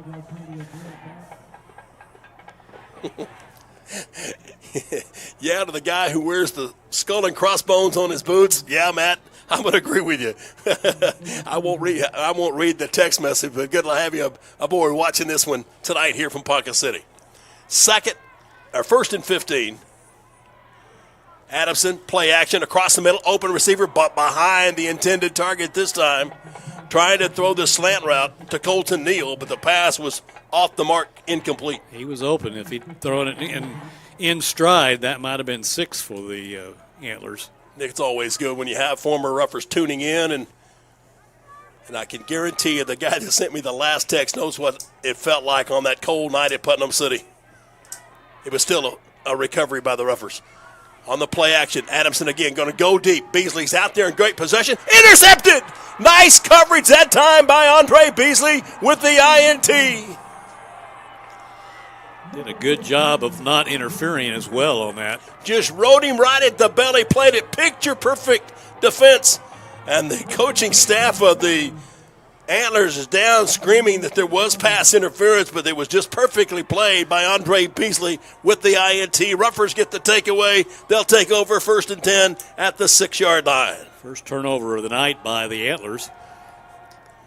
9:18 to play tonight here from Ponca City. Roughers 34, Deer Creek 29, in a fight to go to the state championship game 1 week from tonight, or 1 week from today, in a scheduled 1 o'clock start. Beasley will be by himself. That's Andre to the left side. Ficklen's going to just take the direct snap with blockers in front. Out across the 5, toss the 10 to 15. Bird to the 20, 25, cuts into open field the 30, across the 35 before he goes to a knee. Well, the Antlers just have not been able to figure out how to stop that power sweep by Ficklin. He gets everybody out there in front of him, and they just haven't been able to stop it all night. From the 6-yard line to the 35-yard line, a 29-yard run by Jamarian Ficklin. First and 10, Kyle Edwards Buick GMC, Rougher first down. 8:51 on the clock, counting away precious seconds. 190 yards on the ground tonight for Ficklin. As Muskogee, for the first time since 1986, looking to play for gold next week. A score here would be huge. Johnson with 2 seconds, with 1 second. Roughers don't get it away. There's the delay of game call. Unless they call timeout. I don't think they got it. Nope. So the 5-yard backup will put the ball back at the 30-yard line. That is the 11th penalty tonight against the Roughers for 90 yards. This is the 46th playoff game, 27th appearance by a Deer Creek team. It is the 42nd appearance by the Roughers. First half handoff, Ficklin with the football and just running hard, and kind of got an extra little shove as he went to the turf. So from the 30 to the 34, Bird gets 4 more yards. It'll be second down and 11. Roughers all time in the playoffs, 34 and 37. This is their 46th team over history. State championships. Some of those mythical, ask those guys that play. No, it wasn't mythical in 1910, 23, 25, 35, and 40. We'll continue that list after this play. Second and 11. Ficklin will bring the man in motion. They'll run the counter. Bird's just going to get himself straight out across the 35 and up to the 37 before he's brought down. Kind of used Jamie Beasley as a misdirection. Championships in 1910, 23, 25, 35, 1940, 41, 48, 1950, and 1986. Plus 7 more championships recorded by Muskogeans that attended Manual Training High School. Altogether, you could say that's 16. Big third down here for the Roughers, 3rd and 8 from the 37. Clock counting away. There's a convenience store on the scoreboard, 7-11 and moving. Beasley and McGee to the far side left. Bird will take it. He'll roll to his left. He'll square up, throw the out route. Open play caught by Jaden Swanson. Swanson making the catch across midfield to the 46-yard line. More than enough for the Kyle Edwards Buick GMC. Ruffer, first down and 10. 17 yards on that pass play, and a big one it was. Kept the rubber drive going and kept the clock running. Clock counting away precious seconds toward a berth in the state championship next Friday afternoon. McGee will go lonesome, wide outside the hash marks to the right. Andre Beasley by himself to the left, 2 tight ends. As the Ruffers off the line of scrimmage on both spots on the wideouts. Ficklin will take the snap. He'll hand it off to Johnson, coming to his left, inside the 45 and down to the 44. A net of 3 yards on first down, second down and 7. Only the 5th carry of the night for Johnson, as Ficklin has done most of the legwork tonight for Muskogee. Nick, has Santa's elf moved from your chimney? How about moving to Stillwater or to Edmond next Friday afternoon? Yeah, I'm ready. Second and 8 from the 44.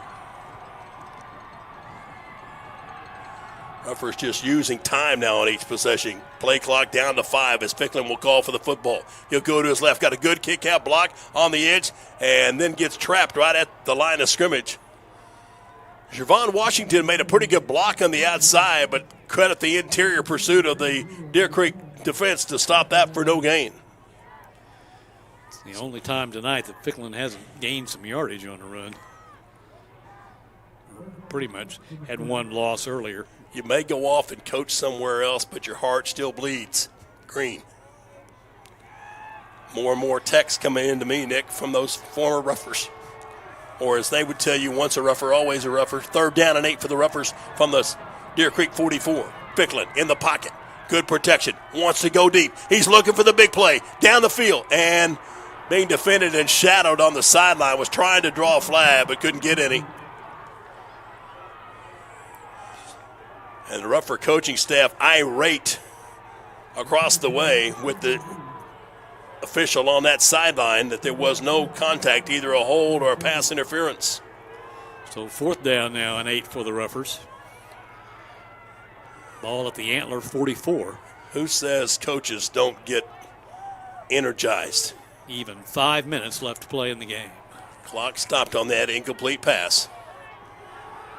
Ruffers line up on 4th and 8. Now remember, Ficklin is a punter. He could just pooch kick this one real quick.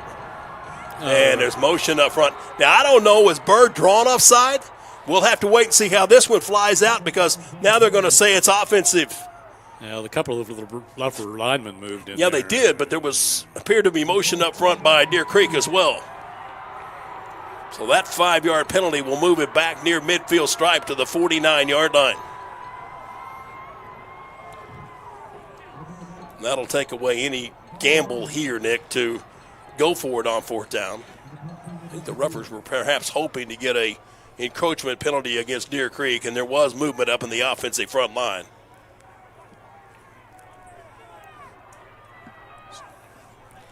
So now Ficklin Brady Brewer will be standing back and around the 10-yard line. Snap is back to Bird, and he'll wait and then launch the ball up in the night sky. It'll hit at the 10, take a rougher bounce inside the 10, stay in bounds and keep rolling. Now the side judge will sprint down the field, and at the last minute, he'll mark the toe at the 6-yard line. Drop the beanbag on the turf at the 6-yard line. 4 minutes and 50 seconds left to go tonight, and who will play for gold next Friday in Edmond? Football at the 6-yard line in Deer Creek territory. Antlers have got to score a touchdown. It's 34-29 Muskogee.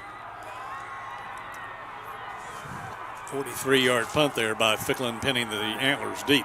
Grady Adamson will bring the offense to the line of scrimmage for the Antlers. Motion across the formation. Adamson stands in the pocket, looking to roll the down and out, throws underneath to the receiver, making the catch at about the 8 and stopped in open field territory. There he is himself, always present, TT. That's Travion Houston. Pass complete for only about a 3-yard pickup from the 6 to the 9. And the clock running, 4:25, 4:24 and counting.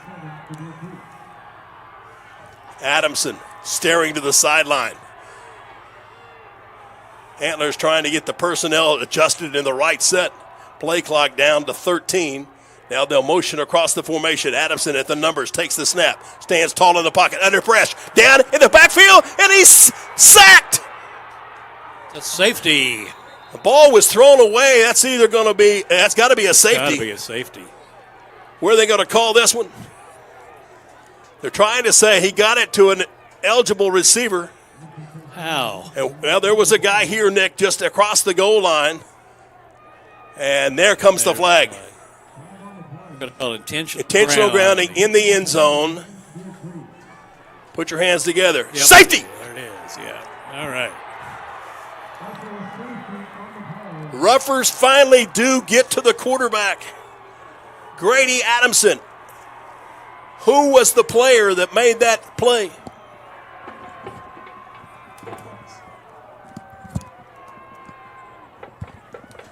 It was Vernon Pepiakata that got at the arms and legs of Grady Adamson and in despair trying to throw it away. And the sideline contest from the Deer Creek coaching staff with the officials.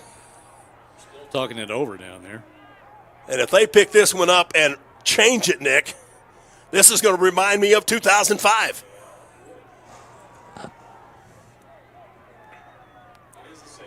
It is a safety. Nick, I think you've got to shorten your headset somewhere, buddy. Okay. It is a 2-point safety. So Muskogee now will lead by 7, 36-29. Credit Vernon Pepiakata with the tackle in the end zone. And the Ruffers, after the safety, will get the free kick call as Deer Creek will have to kick the ball away. Well, it doesn't change a whole lot because Deer Creek was going to have to touchdown. Now they will, and they'll have to get a touchdown the hard way. But the Ruffers are going to have the football for some of that time too, Nick. Exactly right. It'll be a free kick from the 20-yard line. And Matt Hennessy, who's tuning in tonight, Nick, I'm sure he was thinking that of that moment at Putnam City back in 2005. Scott Crosby, this got to be causing you sheer pandemonium as you're tuning in tonight from Oklahoma City, where you and your wife Jenny, we're wishing you the best, a speedy recovery, my friend, to come back and be a part of Ruffer football as soon as possible. But we're glad you can watch it here tonight and listen to us as well on Ruffer TV. At the 20-yard line, Antlers will have the free kick. Ruffers leading it 36-29.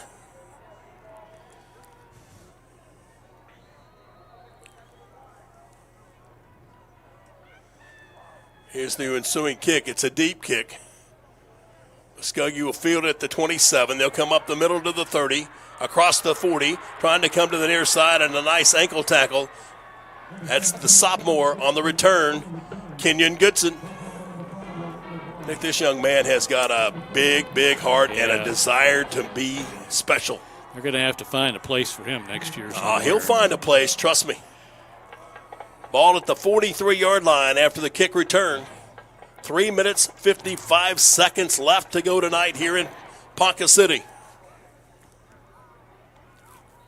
Ruffers have it 1st and 10 at their own 43-yard line. Snap the football and start the clock. Beasley and McGee out wide to the right.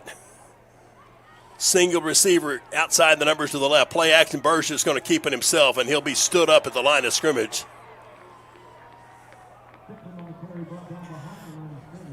You have lost a yard, actually, on the play back to the 42. I'll spot it.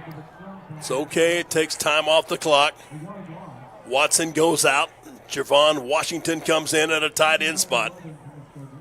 Ruffers will just milk the play clock now. Jaden Swanson comes in as an extra receiver in this package. Jaden and Andre Beasley will come to the left. McGee up top to the right, out on the numbers. Ficklin with motion. Beasley Hands it off to Andre, trying to turn the corner with a wall of blockers in front. He'll get up to about the 46-yard line. Good containment out on the far side by Deer Creek. I'm going to say the knee went to the turf at the 45, so it's only a 3-yard pickup. But the clock continuing to chip away down to 3:07, 3:06, 3:05 to go. A first down here, Nick, would be huge. First down here would just about ice it for the Ruffers. Deer Creek has 2 of its remaining timeouts left here in the half. Ruffers just looking at the sideline and watching the play clock, now down to 10 as they break the huddle. Ficklin will sprint his receivers outside. Johnson off the right shoulder of Bird, breaking the motion in front, and flags fly, but there's a timeout taken. Muskogee calling a timeout, not wanting to risk a penalty. And Muskogee will use its final timeout of the contest. With 2:37 left to go, stay tuned, buckle up, wrap up with a blanket. It's a little chilly in Pohai, but it's warm on the field. Muskogee in front, 36-29, back in 30 seconds on Rougher Football 2023.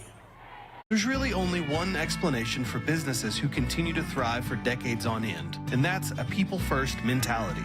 Bravado employees live within our existing coverage area just like you. Our kids go to the same schools and play in the same leagues as yours. That's why so much of who we are consists of giving back to our communities, because your community is also our community. We are your family, your neighbors, and your leader in wireless mobility. We are Bravado Wireless, and we believe in the power of connection. 2 minutes and 37 seconds left in regulation play tonight from Ponca City. 36-29 Ruffers in front in the fourth now. Choctaw 29, Stillwater 27. Who will play for gold? The game's what, in the fourth quarter now? Yes. As is this one. Ficklin with the running back, moving over to the left side. That is Latavian Johnson. Antlers jumping up on the line of scrimmage, and now they'll call a timeout. So they'll have one remaining after this. Rougher Football in 2023 has been brought to you in part by David Cobb State Farm Insurance. Like a good neighbor, State Farm is there for all your insurance needs. And Nick, Ruffers win this one. The chopped beef sandwich is on me tomorrow, buddy. Hey, in my place west. Cool, all right. I think we've got one of our own producers tonight that is at work, unable to be here. She wants to be at the state championship game 1 week from today. Maddie, we hope that you were there with you. We'll be out for some barbecue tomorrow to celebrate this win if the Ruffers can hold on. At my place, Barbecue West, make your place my place in 2023. So the Antlers break their huddle after they call a timeout, trying to kind of decipher what they think the Ruffers are going to do here on this 3rd and 8. Big play situation here. Ruffers want to use as much time as they can after this play. Ficklin will have Johnson to his left. McGee to come in motion in front of Bird. Drops back in the pocket. Looks up. Wants to throw deep for Swanson. He's out there. Goes up but can't make it. And got pushed with both hands as he went up for the catch. Pass looked a little. I think Bird may have gotten hit just as he threw that, and it didn't have quite all the mustard on it. But it also stops the clock with 2:32 to play. And brings up a punting situation. So the Ruffers unable to use much time. Actually, a little over a minute and a half off the clock. So Ficklin will punt. Brewer will be back deep to return. Might expect Antlers to come with some pressure. Ficklin gets it away, and he fell to the turf, but there's be no flag. And then on the return, this is Brewer coming to his right, 25, looking for a blocker at the 30, across the 35, across the 45, and finally wrestled out of bounds by Travion Houston. Just short of midfield around the 48th, so the Antlers will have good position to do something here in this final 2:16. At the 48-yard line, it's a 7-point game, 36-29. 2 minutes and 16 seconds left in regulation play. Grady Adamson will send 3 receivers to his left, a single receiver to the boundary right. Miller, the running back, will go in motion to the outside. They'll look to throw back on the underneath screen, a caught at the 50, across the 50, inside the 45, and down to the 44. The gain goes from the 48 on one end to the 44 on the other. That's 8. And the clock continues to run. Inside of 2 minutes now. Adamson on a 2nd and 2 takes his snap. Stands and waits in the pocket. Throws the out route again. This one's short off the field on a short skip. The incomplete pass intended for Colton Neal. Stopping the clock on a 3rd and 2 with 1:50 to play. This is what causes broadcasters to be prematurely gray, Nick.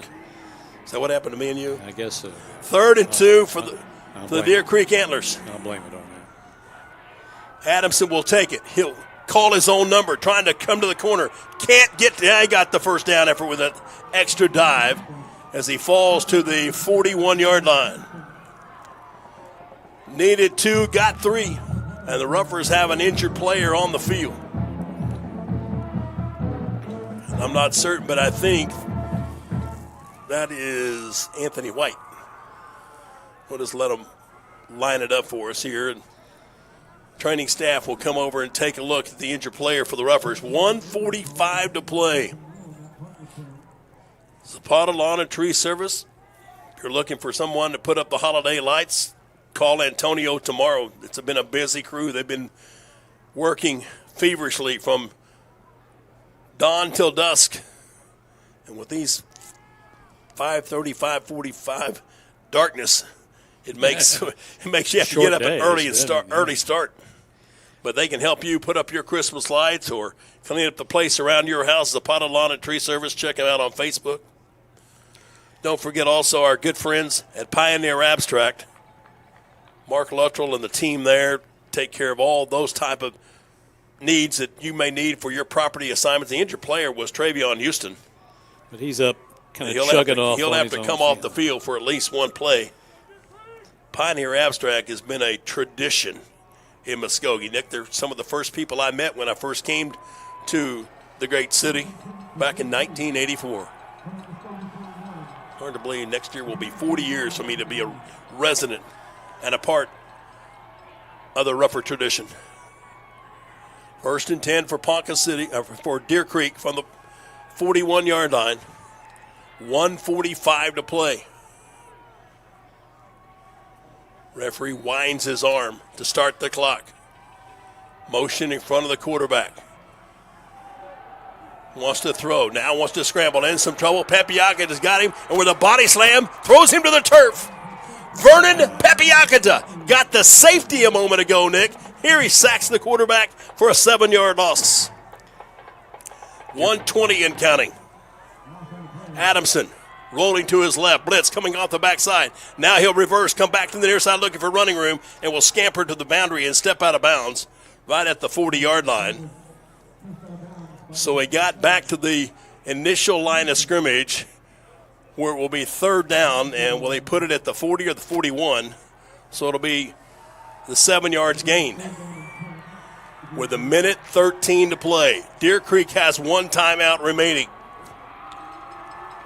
Down by 7, 36-29 Ruffers. Adamson takes the snap, straight drop back. Under some pressure, throws up the field. It's tipped at the line of scrimmage. I don't know which one of the Ruffer defensive linemen got a hand on it. That's about the 2nd or 3rd time tonight that's happened. Ball falls incomplete, which is the nice part. Now it's 4th down, and this is the game for Deer Creek. Have to get at least 10 yards to move the chains. 1:08 to play. Ruffers 36 and Deer Creek 29. Buckle your seatbelts. This is the ball game. Adamson with trips to the far left.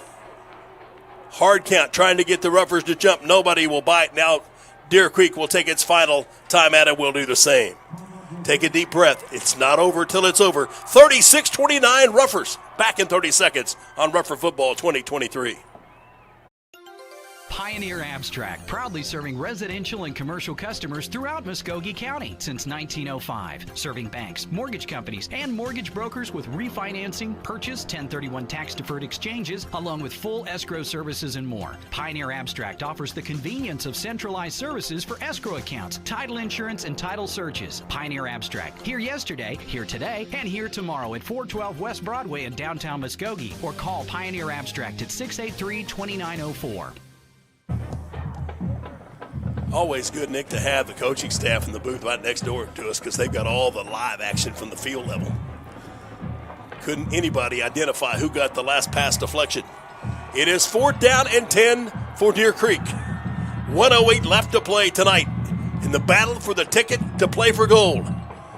Adamson out of the shotgun, straight drop back, good protection, steps up in the pocket, wants to throw, has a receiver there, makes the catch at the 26-yard line. That'll move the chains, but the clock stops with 1:02 left.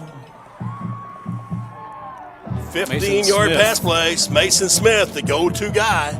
1st and 10 now from the upper 26. Adamson again, standing tall in his pocket. He's under pressure, trying to escape. And the Ruffers had him but couldn't get him to the turf. And then Adamson at the last minute will sling it upfield, incomplete. But Nick, what he did at the same time was take precious seconds off the clock. 45 seconds left now after that scramble and then the throwaway. It'll be 2nd and 10 from the 27.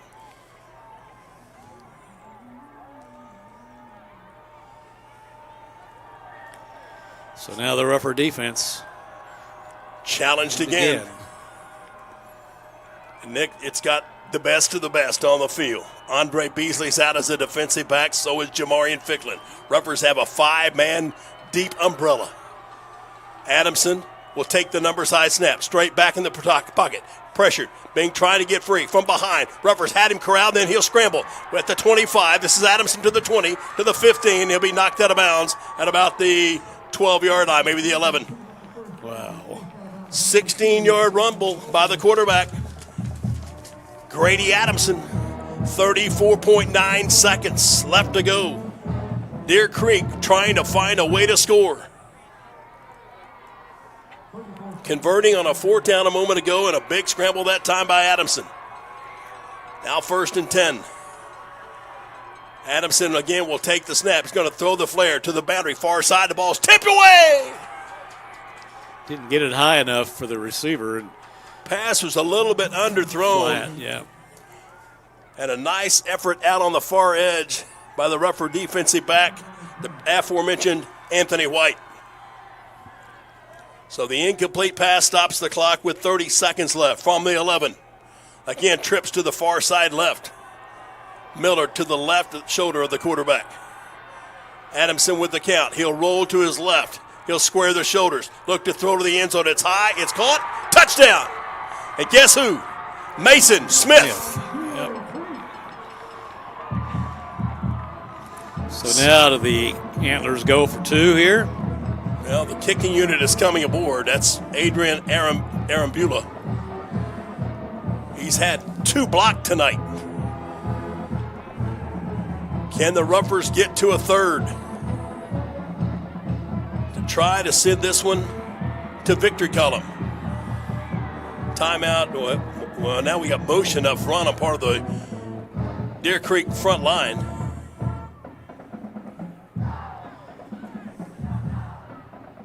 Or did the Ruffers encroach? Well, he's not going to tell us, I guess. Here we go. Offside Ruffers. So will that change Wade Stanley's thoughts now? Stanley has no timeouts. Well, now remember, the quarterback, Grady Adamson, is the holder. If you're going to fake something, he's the guy you want taking the snap. To try and send this one to a deadlock. Ruffers again encroach. Again. And that gets it even closer. And now the Antlers have an even bigger decision. 14th penalty against They're going for it. Here comes the offense to go for 2. 36-35. 25.2 seconds left in the game. Ruffers don't have a timeout, Nick.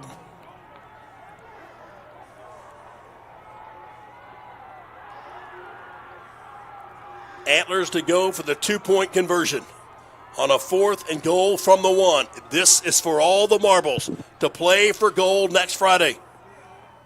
Both coaching staffs realizing this recognizing the momentous occasion. Up under center. Ruffers will crowd the line of scrimmage. The snap, the turn, the keep. The Ruffers had to stop short of the goal line. He didn't make it. He didn't make it. Ruffers will take over. They'll have the 1-point lead. Oh, my goodness. 36-35. A foot short of the goal line. Ruffers will have the football and a chance to save it tonight here in Pocket City. That play just didn't look like it was good to go from the start. The snap was a little back, and Adamson wasn't very sure-footed on that, what he was going to do with it. Looked like he was going to hand it off to begin with. Then he pivoted around, tried to keep it himself, and the Ruffer defense rises to the occasion. What you got to remind yourself, Nick, and we don't want to go anywhere from this situation, you know an onside kick is coming. You know an onside kick is coming. It's 36-35, Muskogee. And now I look to the scoreboard, Nick, and Stillwater has come from behind to now lead Choctaw in the 4th, 33-29. Well, wouldn't the Ruffers like to get another shot at the Pioneers? Wow. What a stop by that defensive front. Somebody submarine, somebody came in and filled the middle, and then the Bo went on the package on top. And it comes down to a 2-point failed conversion. And think about this. Deer Creek has had 2 PATs blocked, plus failed on a 2-point conversion. Look at your scoreboard. It's a 1-point game. Yeah, that's if right. any 2 of those 3 work, Antlers are playing for gold. Yep. So now you practice these onside kickoffs. And I can remember back days and days ago, Nick, there would be 30 to 45-minute sessions of these special team moments. So you got Washington, Moore. But there is no such thing now allowed as fiddler. Here comes the onside kick. It bounces high. It's a loose ball. Oh, I think the Deer and no, Creek it didn't go 10. It didn't go 10. Not where the official's standing. Not where the official's standing. Yeah, he said the ball was touched at the 49-yard line in Deer Creek territory. The ball never crossed the 50. Yep, and the Ruffers celebrating. The officials marking it Muskogee football, much to the dismay of the Deer Creek sideline. Nick, that came dangerously close to being a well-executed onside kick. I mean, it took the perfect hop. Deer Creek actually ended up with the ball, I think. They did, yeah. They caught the football, but what did not happen was the ball must go 10 yards. And no time went off the clock. And they spot it right at the 49. So now Jamarian Ficklin can take one snap, and the Muskogee Ruffers, after having lost 6 straight semifinal matchups, will go to the gold. Bird on the touchdown, and the clocks will count down the final 15 seconds of the season, and there is pandemonium in the Ruffer Nation. The Ruffers will win it, go on to the finals next Friday afternoon. 6, 5, 4, 3, 2, 1.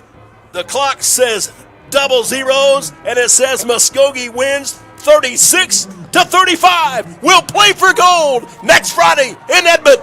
Stay tuned. Our post-game show continues in 4 minutes. Back to Ponca City after this. Brunt's Barbecue serves up hand-rubbed, slow-cooked goodness. Anytime you're feeding a few hundred, hey, we're just tailgating with friends. Call the experts, Brunt's Barbecue. Ribs, brisket, burnt ends, mouth-watering hot link, and smoked chicken, where everything is made from scratch from the barbecue sauce to the banana pudding. Give us a try, and you won't be disappointed. Brunt's Barbecue, 918-681-3900. Brunt's Barbecue, slow-cooked goodness in Muskogee. I'm Kyle Edwards for Kyle Edwards Buick GMC in Muskogee and the all-new Kyle Edwards Auto Group in Shakota. With the addition of Chevrolet, Chrysler, Dodge, Jeep, Ram in Shakota and Buick GMC in Muskogee, it now gives our customers a great lineup of new makes and models to choose from. We are very proud to bring you a buying experience you won't find anywhere else. If you haven't visited us yet, come give us a chance. You'll like what you see. Family-owned, customer-friendly, Kyle Edwards Buick GMC in Muskogee and Kyle Edwards Auto Group in Shakota. Pain is temporary, pride is forever. At Excel Therapy, we want to be your athlete's advocate for excellence. We offer treatment methods that focus on strengthening muscles and improving flexibility to improve your overall performance. And when injury sets in, Excel Therapy can aid in the recovery process. We know it's important to get back in the game, so trust the comeback experts, Excel Physical Therapy and Sports Medicine. With 16 locations and no physician referral required, you can begin healing today. From setback to comeback, the name you can trust, Excel Physical Therapy and Sports Medicine. Look for us online at exceltherapyok.com. In sports, having the right winning strategy is often the difference between winning and losing. The same is true when you need legal representation. For more than 15 years, the law offices of Michael E. Finnerty have successfully provided the winning strategy with excellence and integrity for the people of the Muskogee area in matters of personal injury, Social Security disability, and workers' compensation issues. The law office, Muskogee trusts Michael A. Finnerty, ready to develop a winning strategy. Michael A. Finnerty, 436 Court Street in Muskogee. Call 687-1155. Online at finnertylaw.com. There's never been a better time to find a great deal on a sedan, truck, or crossover at Nissan of Muskogee. Call 918-683-6605 or go to nissanofmuskogee.com. There's never been a better time to find a great deal on a sedan, truck, or crossover at Nissan of Muskogee. Call 918-683-6605 or go to nissanofmuskogee.com. Tradition. It's a word that means a lot. Just as the tradition of the Muskogee Roughers requires commitment of great players and coaches, Lesher Millsap Funeral Home takes pride in providing great value and commitment every day with a tradition of service to the families of the Muskogee area. Just like in football, tradition must be earned on every play, every day, not just in the final score. And that's why you can trust Lesher Millsap Funeral Home to be there for you when it counts the most. Lesher Millsap Funeral Home, proud to be part of the Muskogee tradition of excellence.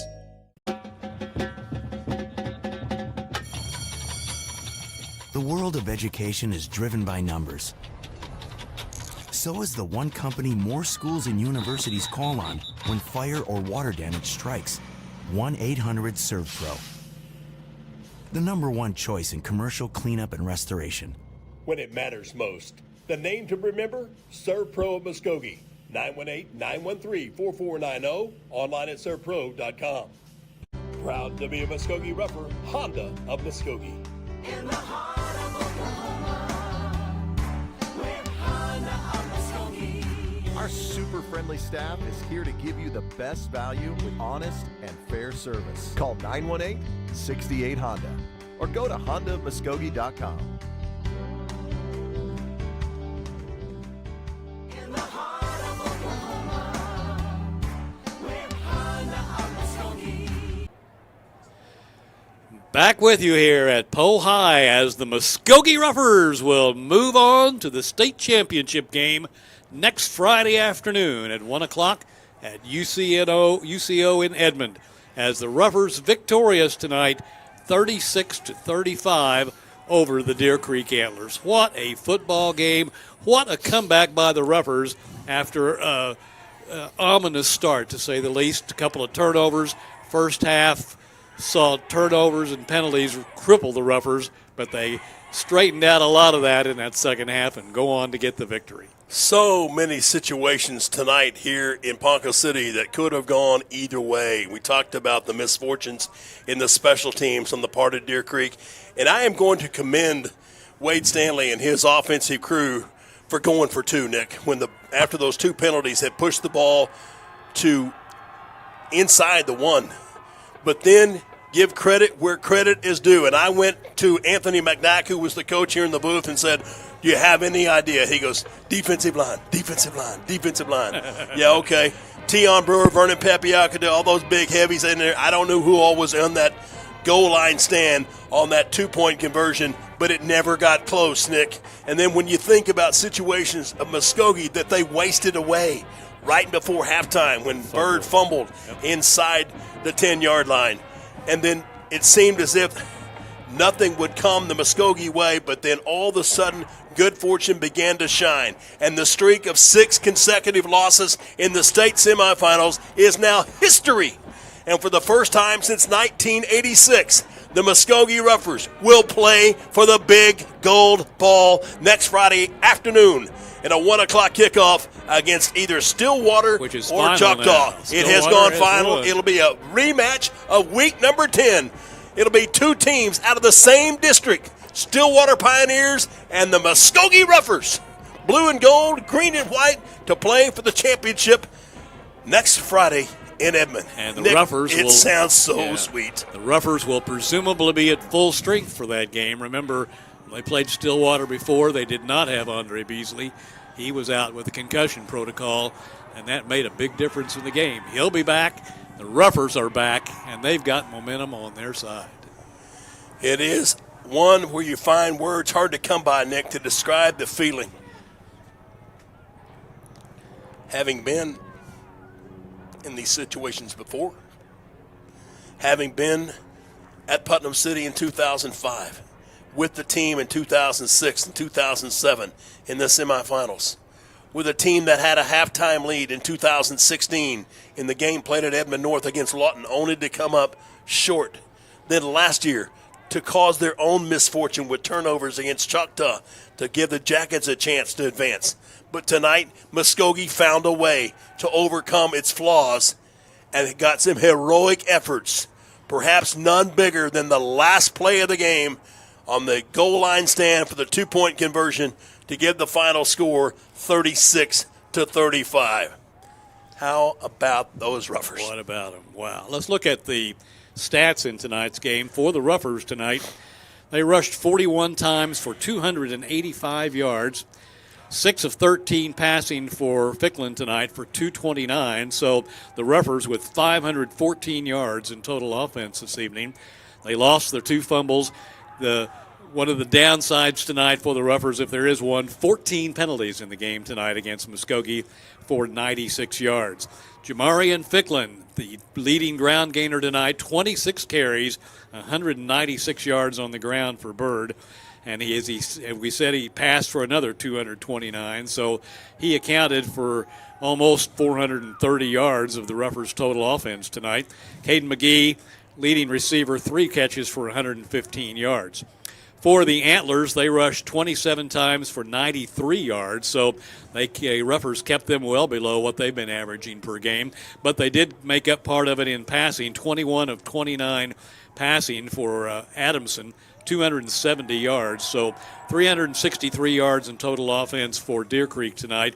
They didn't have any fumbles. They did have the 1 interception, and they had 3 penalties for 25 yards. Miller, the leading ground gainer tonight, for 10 carries for 54 yards. Well, Nick, the situation down on the field, and I hope our camera shots have got a collection of the Ruffer team all huddled up near the goal line, and the brave fans that made the 2.5-hour drive up here tonight to be a part of this emotion, to be a part of this feeling on a cold November night, the day after Thanksgiving.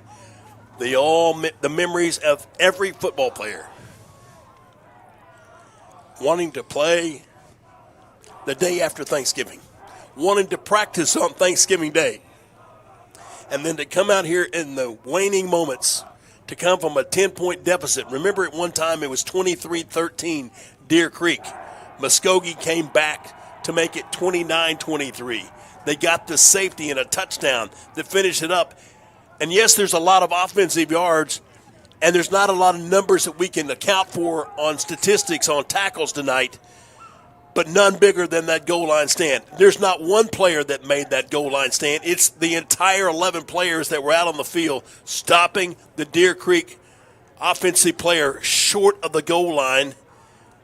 That's a hard thing to do when you've got so much size up front to stop them, but credit the Ruffer defense. Some big plays throughout the night in the waning moments. Vernon Pepiaka to force the safety while Adamson tried to throw it away out of the end zone to avoid the sack.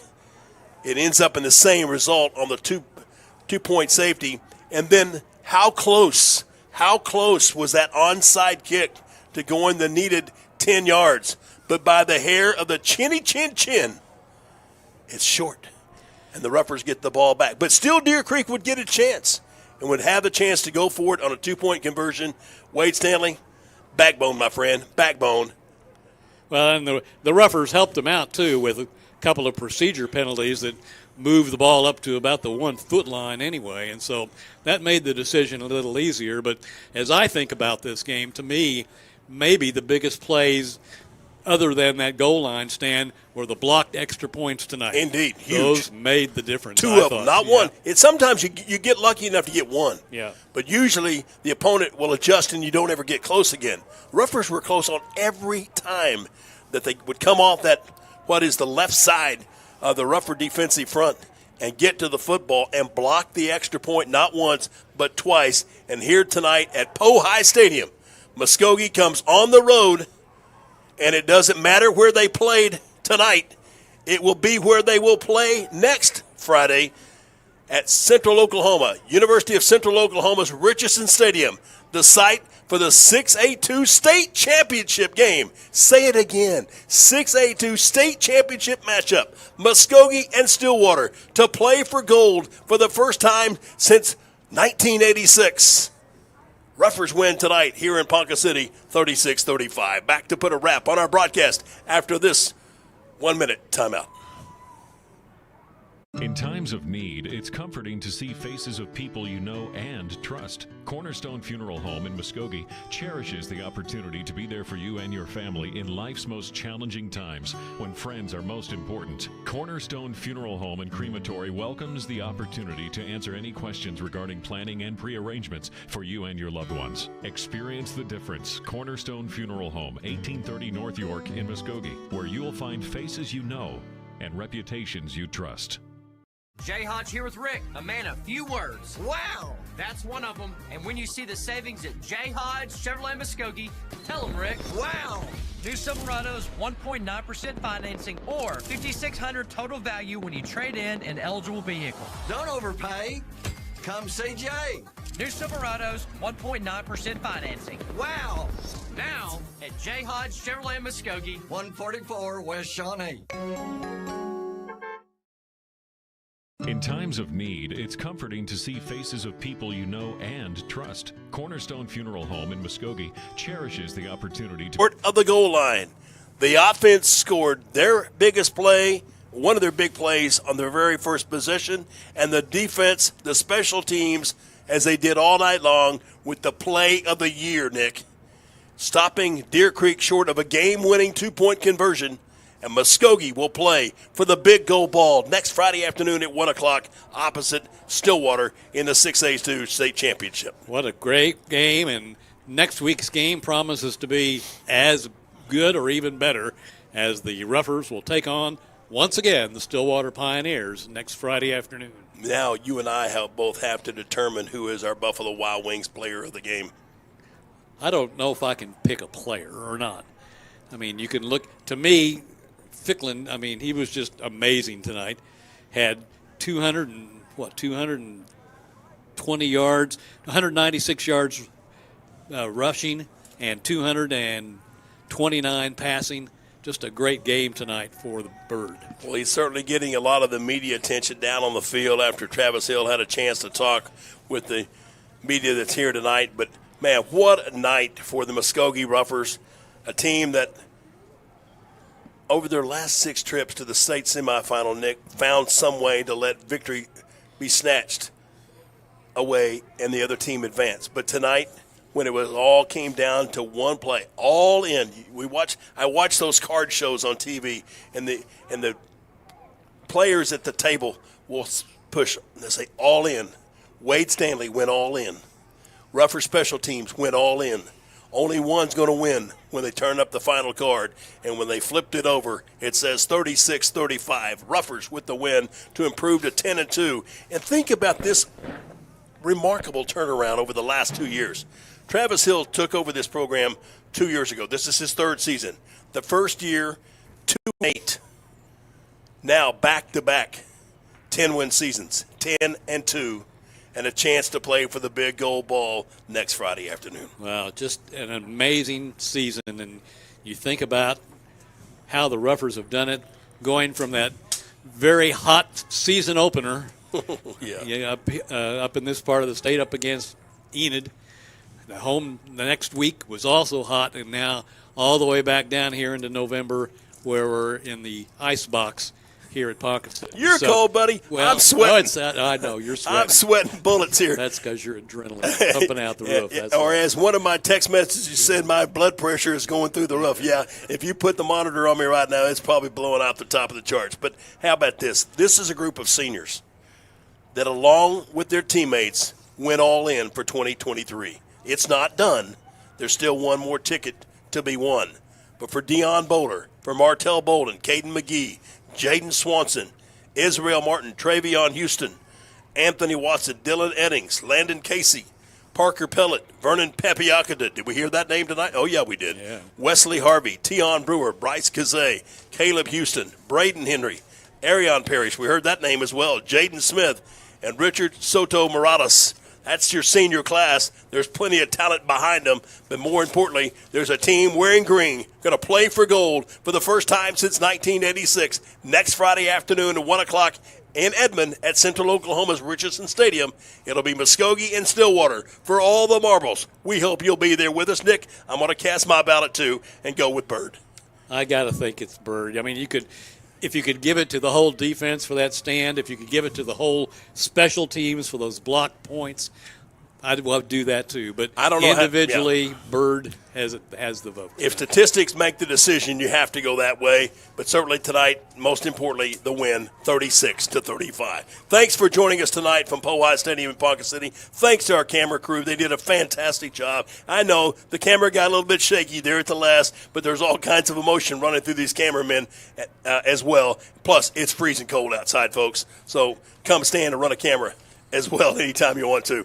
Thanks also to Shane Sanderson for producing tonight's game and for you being here with us. We'll invite you to join us Tuesday night from Runts Barbecue. Oh, the coach's show ought to be a party.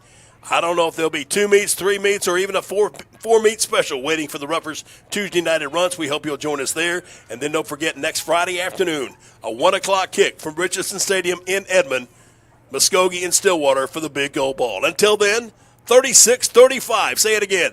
36-35, Ruffers with the win. And as always, it's another great